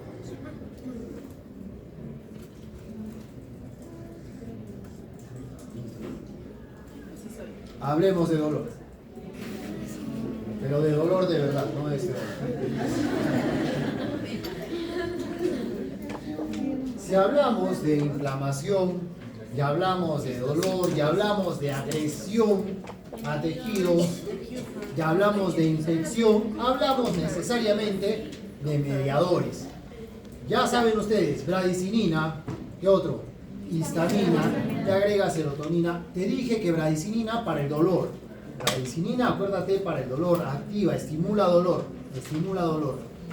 Cuando te golpees y te duele, acuérdate de bradicilina. Prostaglandinas, inflamación, linfoquinas, productos otra vez del complemento y de la coagulación. Todos estos mediadores, ¿qué hacen? Ya hemos dicho, vasodilatación, aumentar el flujo. Si aumentas el flujo, calor en esa zona, rubor, se pone más roja la piel, si es que a Neymar lo hubiesen golpeado de verdad. Permeabilidad, aumento de la permeabilidad, edema, tumefacción, se te hincha, donde te has golpeado se hincha. Perfecto. Coagulación de líquido intersticial, porque como hay un aumento de la permeabilidad capilar, el fibrinógeno pasa del capilar al intersticio y coagula el intersticio. Esto no es del todo malo, porque vamos a ver que estos coágulos de fibrinógeno delimitan la lesión, impiden que se siga propagando la infección o la inflamación. Entonces es algo hasta cierto punto fisiológico. Migración de monocitos y granulocitos y por último la hinchazón. Esos son los eventos fisiológicos. Tenemos 4 líneas de defensa frente a infecciones, a saber, la primera línea, señores, los macrófagos, con sus distintos nombres donde quieras encontrarlos. Células de Kupfer, microglía, exacto. Pero lo más importante es que sepas que esta primera línea es de los macrófagos que ya se encuentran en los tejidos, los que ya existen allí. Si no, cualquier infección que tengas desde niño ya te hubiese matado. Pero no, ya hay macrófagos que están allí para defender frente a la infección. Obviamente, si es una infección, un poco, si es una bacteria que está pasando por ahí, la come y se acabó. Pero ya cuando es una carga bacteriana, una carga viral más intensa, ya esta primera línea ya no funciona, ¿verdad? Ya acudimos a nuestra segunda línea, que tiene que ver con los neutrófilos, con esta invasión de neutrófilos. Y para esta invasión de neutrófilos ya conocemos cuál es el proceso, la quimiotaxis. Me enfoco en los agentes o en las sustancias quimiotácticas. Observen, la gran mayoría, por no decir todas estas sustancias de quimiotaxis van a ser las citoquinas. Otro nombre para las citoquinas, interleucinas, yo les dije, interleucinas o citoquinas o citocinas. ¿Ya? Todo es lo mismo. Fíjense, de todas las interleuquinas que hay, la interleuquina 1 y el factor de necrosis tumoral son las más importantes. ¿Por qué? Porque es gracias a estas dos interleuquinas que la célula endotelial puede expresar en su membrana dos moléculas que van a permitir anclar, que van a permitir al neutrófilo adherirse a este endotelio. Dos moléculas que son la selectina y moléculas de adhesión, las ICAM. Se expresan estas dos moléculas en la célula endotelial y es gracias a estas dos moléculas que vemos que el neutrófilo, porque tiene receptores de integrina, receptor de selectina, receptor de estas moléculas de adhesión que pueden adherirse. Y a esta adhesión, como le decimos, marginación. Marginación. Todo este proceso es la marginación. Marginación del neutrófilo. Hasta ahí todo en orden, porque recuerden que si hay inflamación, ¿qué pasa con la permeabilidad? Y es que el neutrófilo, gracias a esta permeabilidad aumentada, puede pasar por diapedesis. Diapedesis, y luego llega al tejido, al lugar de la inflamación preciso, por un proceso de migración. Y se acabó. Segunda línea de defensa. Hasta ahora tenemos dos. La primera, que es los macrófagos que ya están en el tejido. La segunda, invasión de neutrófilos. Perfecto. La tercera línea son los monocitos. Los monocitos, les dije, son las formas inmaduras de los macrófagos. Por lo tanto, los monocitos ingresan al tejido inflamado y es allí donde se convierten en macrófagos para que puedan fagocitar a la bacteria, al virus, a lo que quiera que esté dañando a tu tejido. Puede convertirse en macrófagos por semanas. Bien. Y nuestra última línea de defensa es la formación de nuevos granulocitos y de nuevos monocitos. ¿Ok? No le basta, pues la infección sigue estando activa, entonces tus macrófagos tisulares, tu primera línea ya no funciona, no es suficiente, mejor dicho. Tu segunda línea, ¿cuál era? Invasión de neutrófilos. Ok, invadieron todos los neutrófilos que había, pero tampoco es suficiente. Vamos con los monocitos. Se convierten en macrófagos, tampoco es suficiente. Pero este paso es fundamental porque estos macrófagos activados también producen interleuquinas. ¿Cuáles? Se tienen que acordar de dos. La 1 y la TNF, factor de necrosis tumoral. Se tienen que acordar de esos dos. Estos macrófagos activados van a permitir que la médula ósea produzca más colonias formadoras de lo que quieran. De granulocitos macrófagos, de plaquetas, especialmente obviamente de granulocitos macrófagos. Colonia estimuladora de granulocitos, colonia estimuladora de granulocitos macrófagos, colonia estimuladora de megacariocitos. Me dejo entender ese paso de la activación de macrófagos, que los monocitos maduren a macrófagos, ok, es para fagocitar, todo bien, pero más importante aún es para tener macrófagos activos que sigan produciendo interleuquinas que produzcan en la médula ósea más leucocitos. De esa forma tú tienes en un paciente con infección, vas a tener un aumento de leucocitos. Y si es infección bacteriana, estás aumentando leucocitos mucho en la médula ósea y están saliendo muchas formas juveniles. ¿Qué formas?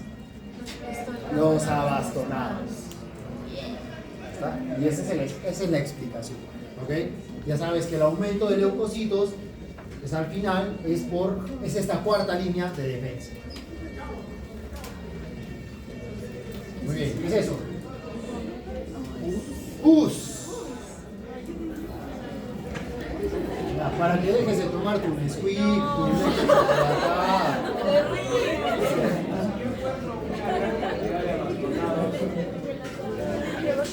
Una gran cantidad de vacunados, estoy frente a una infección ya. No. Reciente. ¿Quién pasó la cuarta línea? Es bueno, pero no es una cuarta línea que va a estar, pues, que va a aparecer a se van activando, los monocitos se activan en el macrófago y es de inmediato.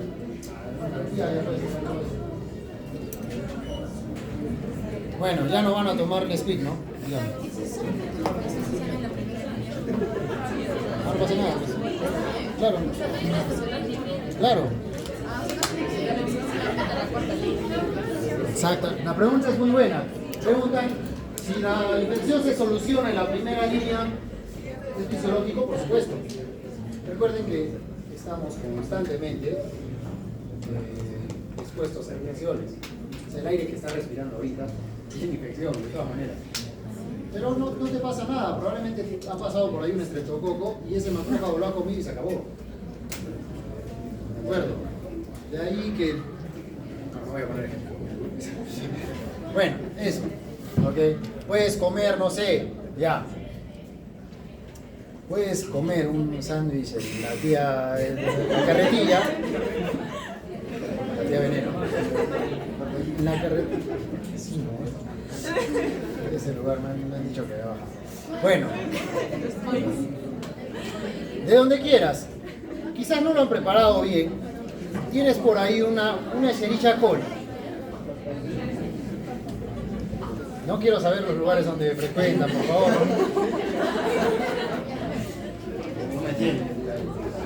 Ya, pero tienes una E. coli que está pasando a tu tracto gastrointestinal. Si tienes un macrófago ahí, la fagocitis se acabó, pasa la infección. Pero si tienes, repito, el terreno no es todo, el terreno es todo, el germen no es nada. Pero eso es un equilibrio también, pues. Porque yo puedo estar bien de salud, pero me como un sándwich de los lugares que me están diciendo, con una crema que ha estado expuesta al sol 3 días seguidos, donde tiene así de E. coli, por más fuerte que yo esté, me va a dar una gastroenteritis de todas maneras. acuerdo?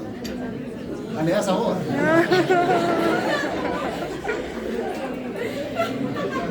No soy buena. Medicina de coli no es lo mismo. Debe ser. Bueno, volviendo al tema. ¿Qué es la pus? Guarden esto. Un absceso es una colección de pus. Y la pus es la colección de tejido de todo muerto. Tejido muerto, neutrófilos y macrófagos muertos y líquido. Ya está. Y que sale así. ¿Qué les quiero mencionar? ¿Qué les quiero decir? ¿Cuál es el mensaje? Un absceso como colección de pus, el tratamiento es drenarlo. Corte y drena, si sale así. Y ya estás haciendo bastante, el 90% por el paciente. Lamentablemente, tuvimos hace poco la experiencia de una paciente, una niña de 2 años, que va por lo siguiente, tiene un proceso respiratorio alto, una gripe. Le dan tratamiento, pero aparentemente la niña tuvo un ganglio inflamado. Es fisiológico, o sea, cuando tienes una faringitis, el ganglio se puede inflamar justamente por lo que estamos viendo, por la activación de toda la inmunidad. Bueno, resulta que se inflamó, la llevan de nuevo al centro de salud y dice paperas. Nadie le presta atención, la niña sigue haciendo fiebre, la llevan otra vez paperas. Y la niña seguía con el crecimiento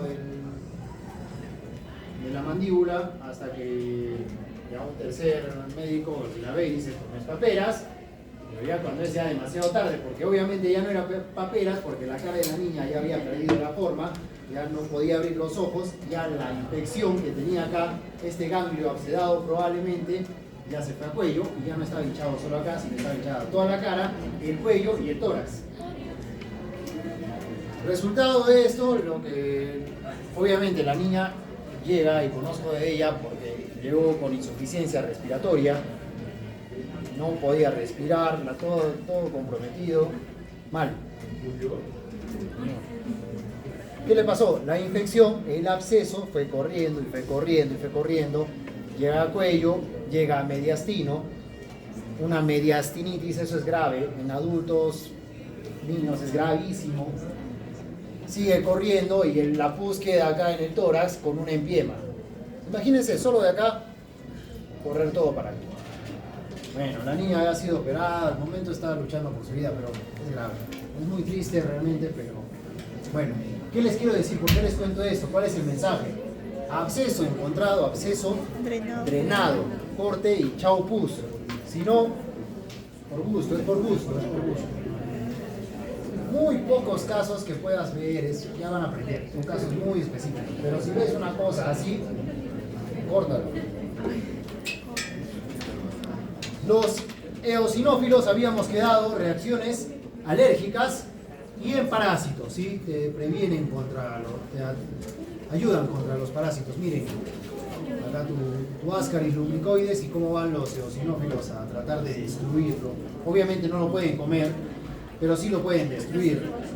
Tienen una leve función fagocítica con parásitos que son pequeños, pero en realidad su función es de hidrolizar, de destruir a la bacteria, al parásito.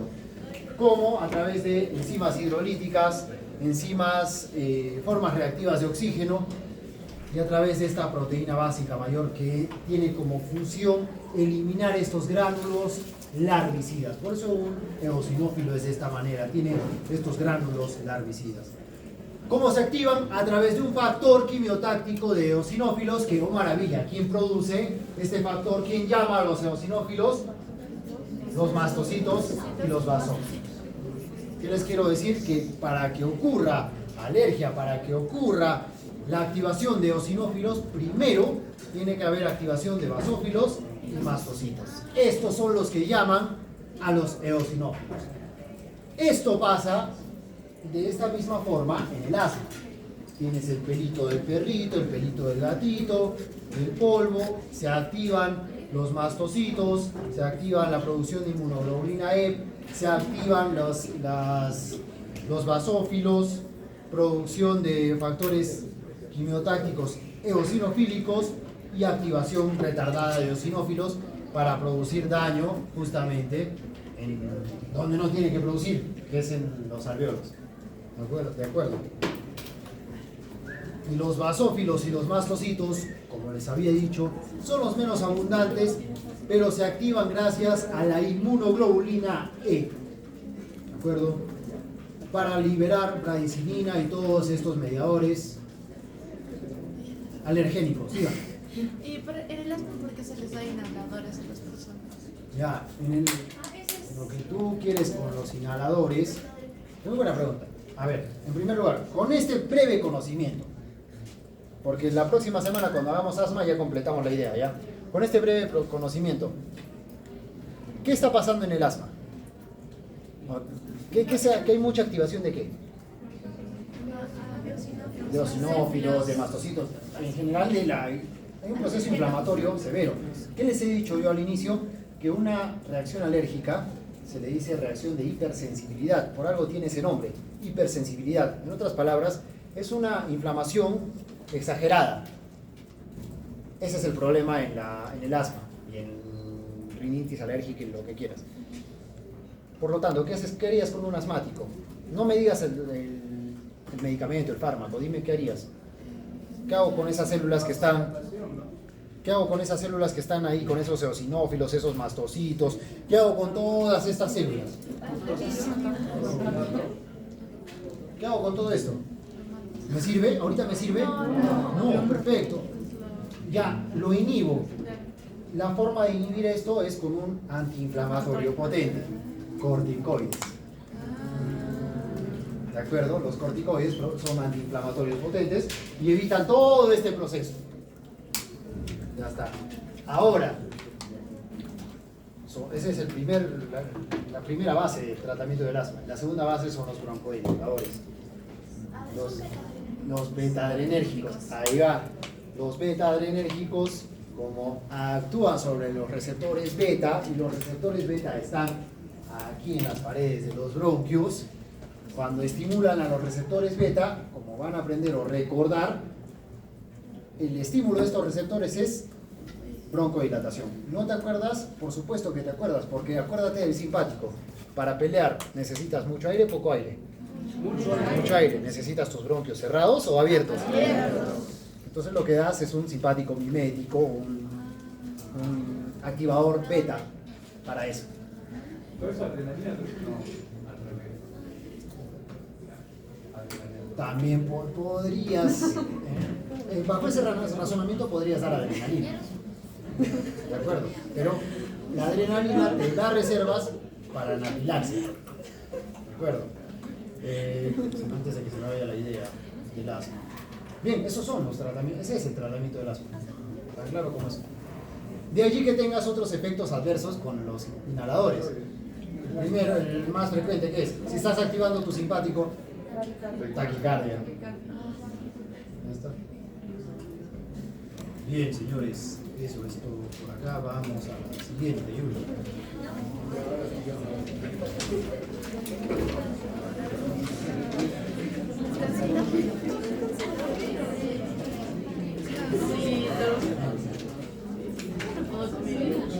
No puede consumir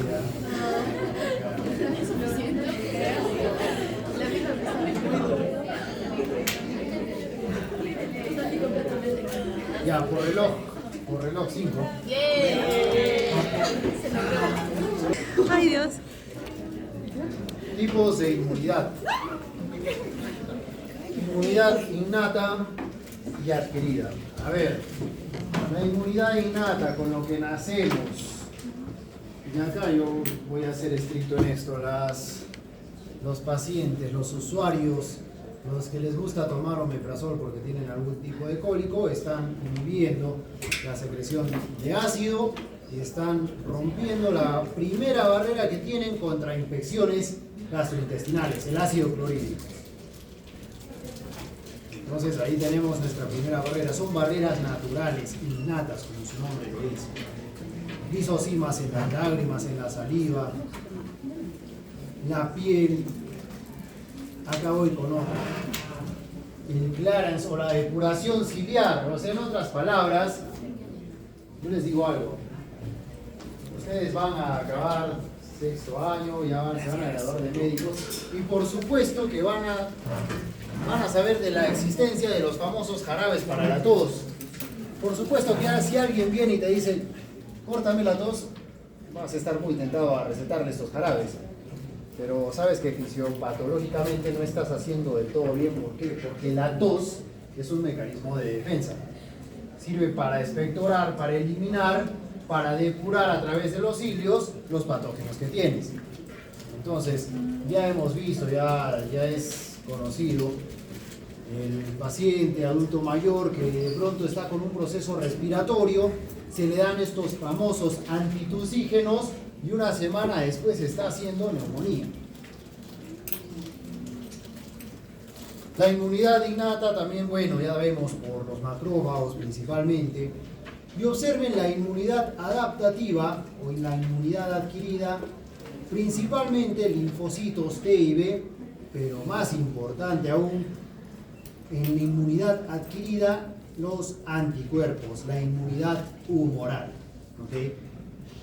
Específicamente entonces vemos que la inmunidad innata, fagocitosis, enzimas digestivas, la piel, factores sanguíneos, claro, por supuesto hay inmunidad innata humoral como las lisosimas, el complemento, por favor, el complemento, las células o los linfocitos natural killer, polipéptidos, todos esos son factores humorales de inmunidad innata.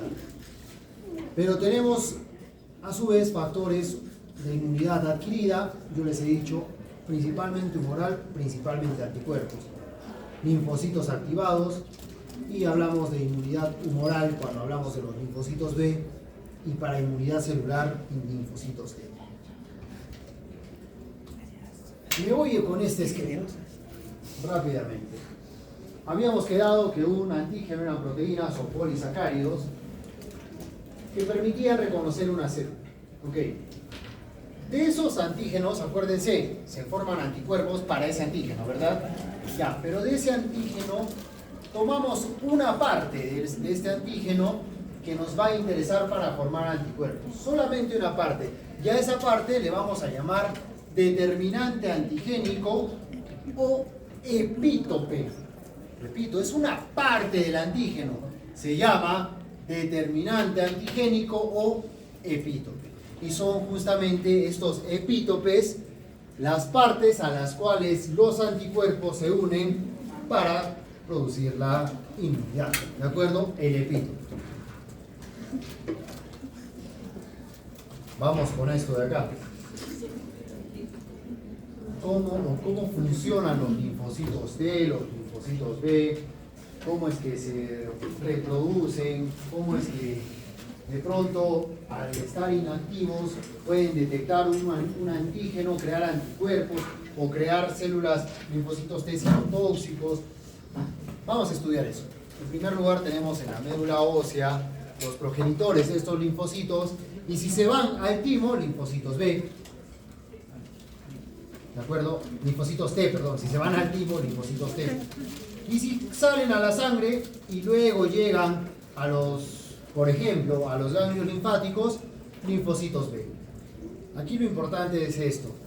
Observen que el linfocito T, tanto el linfocito T como el linfocito B, van a estar inactivos. Se producen totalmente inactivos, y es en el timo, en el caso de los linfocitos T, que se activan. Pero ¿cómo se activan? Es como ponerle una armadura, es como darle el armamento a este linfocito T.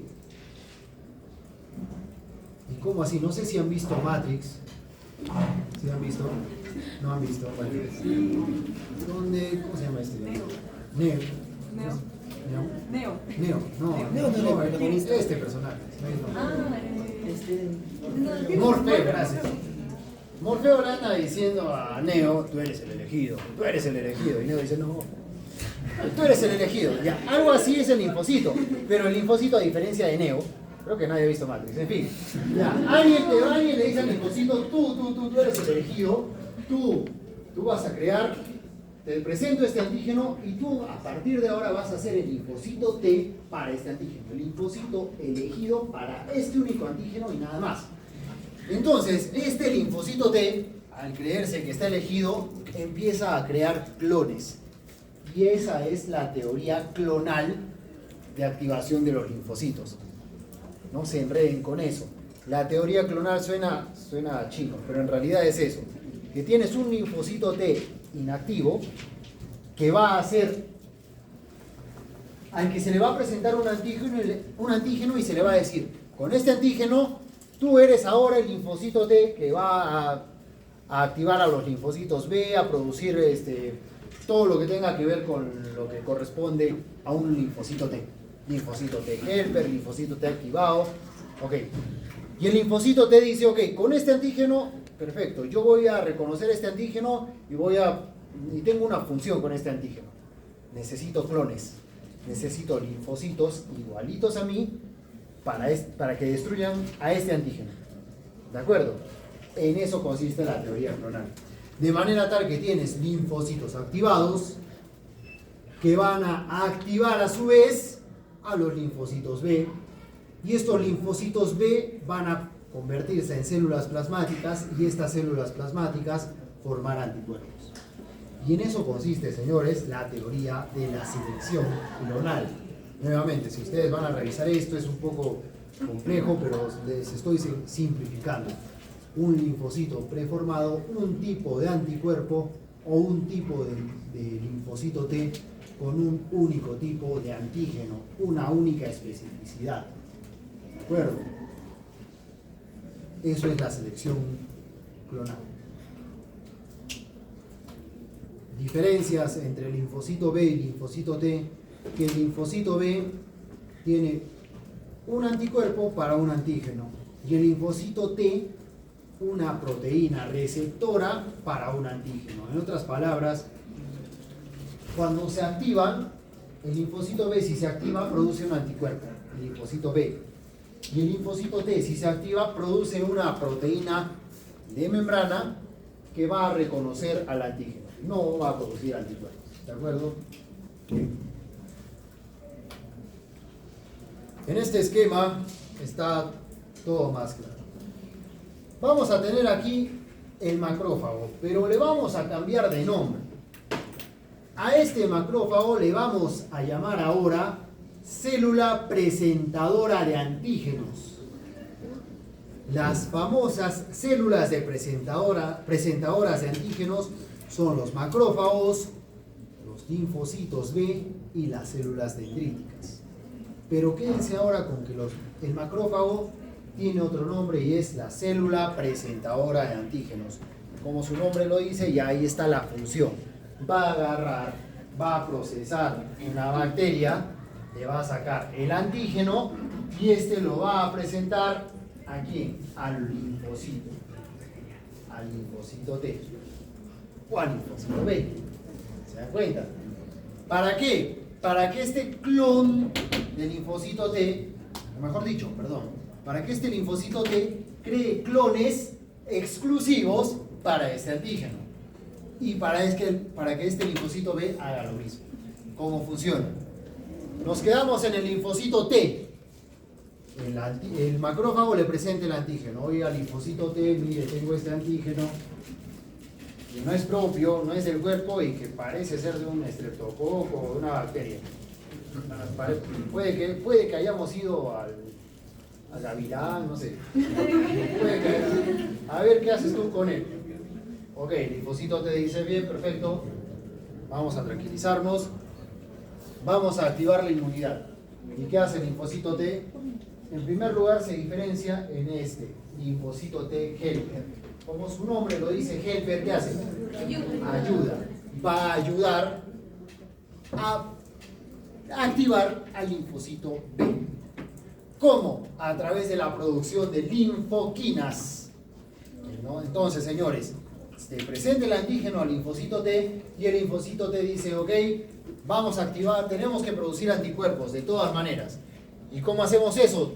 Nos diferenciamos en linfocitos T helper para producir linfoquinas que activen a los linfocitos B. Todo claro, ¿verdad? No queda ahí la cosa, porque tenemos que destruir la bacteria, tenemos que formar los anticuerpos. Entonces el linfocito B dice, ok, ya estoy viendo que aquí la cosa está seria, voy a producir anticuerpos. Pero yo, linfocito B, no puedo producir anticuerpos, tengo que evolucionar. ¿A qué evoluciona? Al linfoblasto. Luego a célula plasmática. Ya olvídense de estos intermediarios, ya. Linfocito B, célula plasmática. Y es la célula plasmática la que verdaderamente produce anticuerpos. Pero el linfocito B también tiene otro camino. Es decir, ok, nos han atacado una vez, puedo producir anticuerpos, pero a su vez puedo guardar esta información para que a futuro, si me voy otra vez al Gavilán, por favor los de Gavilán, no tengo nada contra ustedes, yo escuché el nombre. Por allá van a ese lugar y no les he ido ir. Si tú tienes nuevamente una infección por la misma bacteria, ya vas a tener linfocitos B de memoria que van a producir anticuerpos directamente. ¿De acuerdo? Bien, esos son los dos caminos de los linfocitos B. Ahora, este cuadro es fundamental. Observen ustedes inmunidad innata y adquirida. Días después de la infección, día 0, día 5. Observen ustedes que hasta el día 5 tenemos los factores de la inmunidad innata. Los interferones, los linfocitos natural killer, los que ya están en el tejido, innato, ok, innato. Macrófagos por acá. Y observen el título o la carga viral. Digamos que es COVID, lo que quieras. Influenza, ya está. Ok, no es suficiente esta inmunidad innata, entonces ya tenemos inmunidad adquirida. Por inmunidad adquirida les he dicho una sola palabra, anticuerpos. Ok, empiezo a producir anticuerpos. Fíjense, al día 5 de la infección, ¿ah? Día 5. Ok, anticuerpos.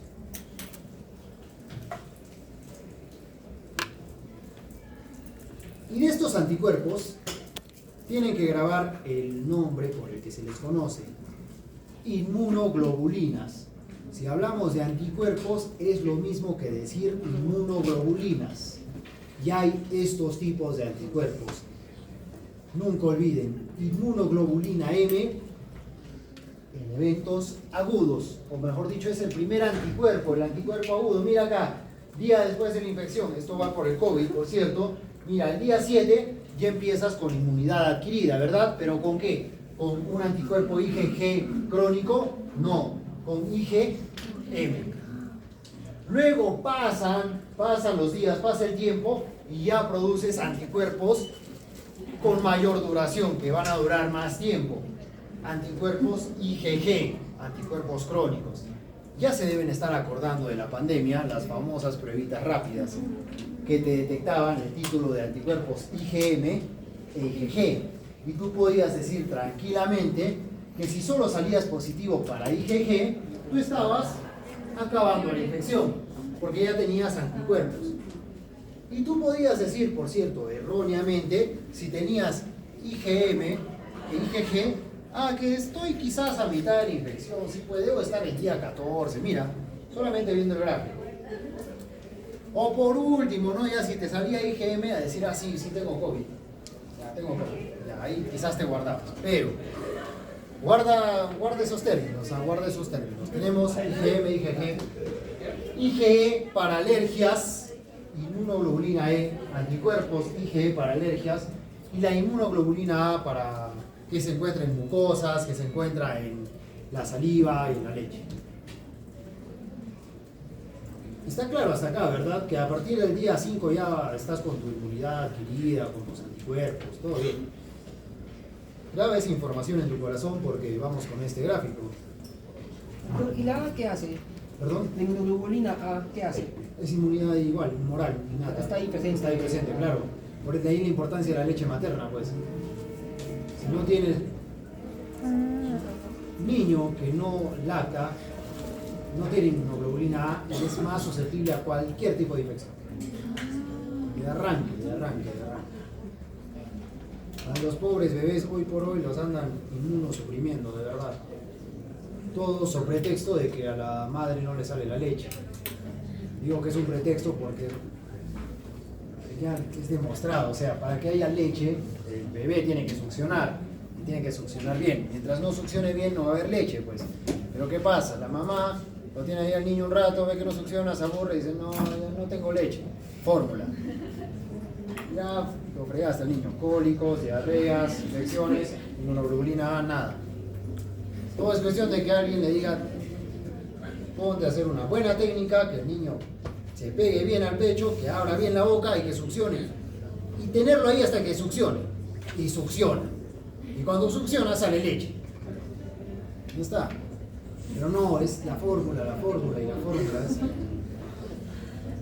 Bueno, volviendo al tema, ¿se acuerdan del que estamos hablando de anticuerpos, verdad? Muy bien, ¿qué pasa en el COVID? El ejemplo del COVID es interesante.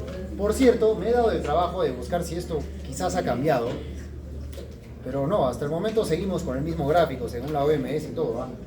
A ver, te dio COVID, tuviste contacto con COVID y de pronto creíste que eras de ese grupo de los famosos asintomáticos, que por cierto no existen. Se ha visto que los asintomáticos no son asintomáticos, son presintomáticos. La gran mayoría de asintomáticos terminó haciendo síntomas días después. Y todo ese tiempo contagiaban a la gente. Bueno, pero estás acá en tu periodo, ya te contagiaste, y estás acá en tu periodo de incubación, ¿ok? Y estás en tu periodo de inicio de síntomas, día cero, de inicio de síntomas, y este periodo estás como asintomático. Pero ya sabes que no existe, no es algo así. Bueno, van pasando los días y tú en este momento puedes detectar antígenos del COVID o puedes detectar la famosa prueba molecular. En este momento, mira hasta cuántos días, 12 días.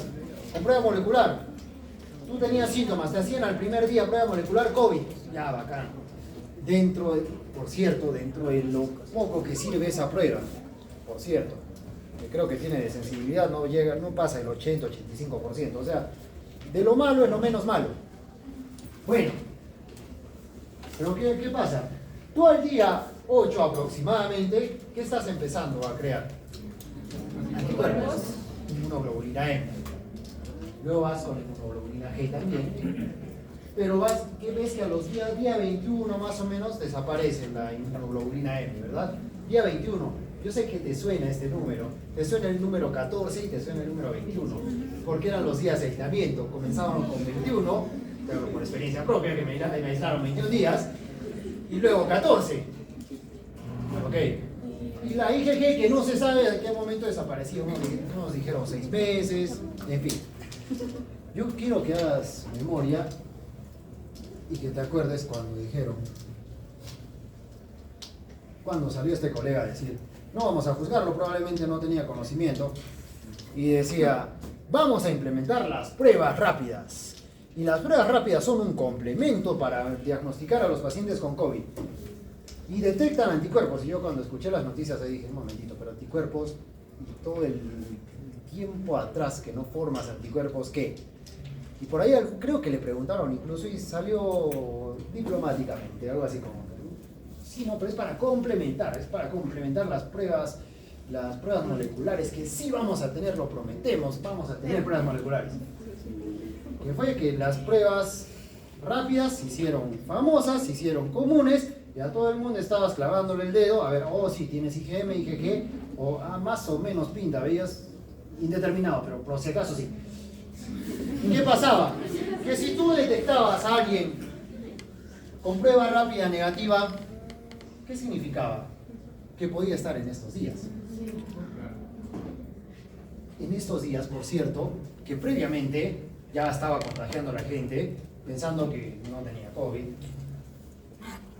En estos días de inicio de síntomas, que es donde más contagia, aquí el paciente iba con todos los síntomas, todo, pérdida del olfato, todo. Iba acá y le salía la prueba negativa y decía, no, es el frío. Es que me he abrigado, es porque no me he abrigado bien. Les juro. He tenido casos incluso, esas pruebas no servían para nada. Ni las antigénicas, desde ya les voy diciendo, pero ya, volviendo al tema, para que no se desvíe de los anticuerpos. Igual, esposo y esposa, los dos, sintomático, con todo lo de COVID, con todo. esposo negativo, esposa negativa. Perdón, esposo negativo y esposa positivo. Y tú en el medio. ¿Cómo le digo que tiene COVID sin que tenga COVID? Claro, porque tienes una prueba que te dice que no, pero tú sabes que no sirve para nada.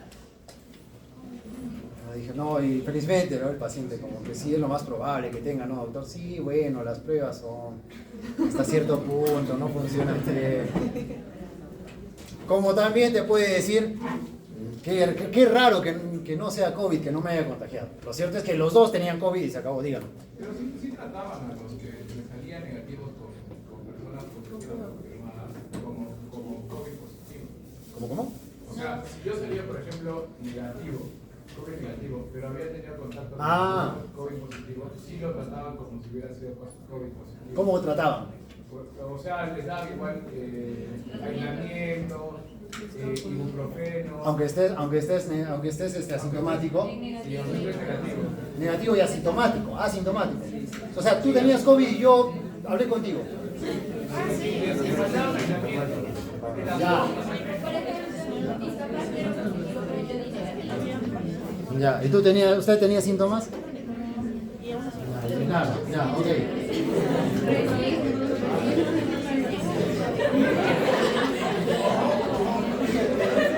Volviendo al tema, ya para acabar. Fernandito, ¿eso en qué momento de la pandemia fue? No fue al inicio. No fue al inicio, y a eso voy. Al inicio de la pandemia estábamos acá, todos con pruebas rápidas, diciendo no tengo COVID, tengo cualquier otra cosa, tengo resfrío, pero estaba en este periodo, contagiando al mundo. Como tan cierto, cuando también nos vamos a juzgar a la colega que dijo que los asintomáticos no contagiaban, cuando ya está demostrado que son presintomáticos y que en realidad sí contagiaban. No nos vamos a juzgar, quizás no tenían el conocimiento, no estaban. Pero ahora sí.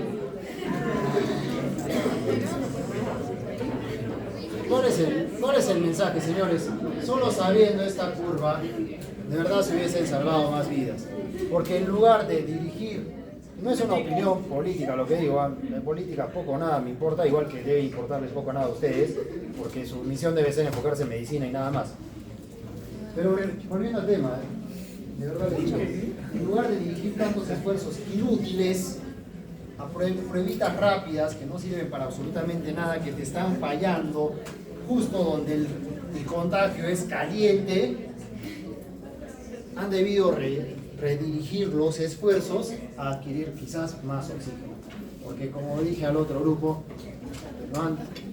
no han tenido el desazón y la mala experiencia, por ejemplo, de decirle a un niño de 15 años, tu papá se va a morir. Y previamente haber visto al papá que realmente el pobre caballero luchaba por vivir. Les digo, de lo más triste que he vivido, algo que te rompe el corazón y te deja marcado. Con toda la esperanza, el pobre joven, el único sustento era su papá, y el papá de verdad luchando, lo veías ahí con su máscara tratando de ponerle su parte. ¿Por qué se complicó? Porque necesitábamos oxígeno antes, y para el único tratamiento efectivo de una neumonía por COVID es el oxígeno pronto, antes, y no lo había. Bueno, eso señores, nada más. Nos vemos la próxima clase.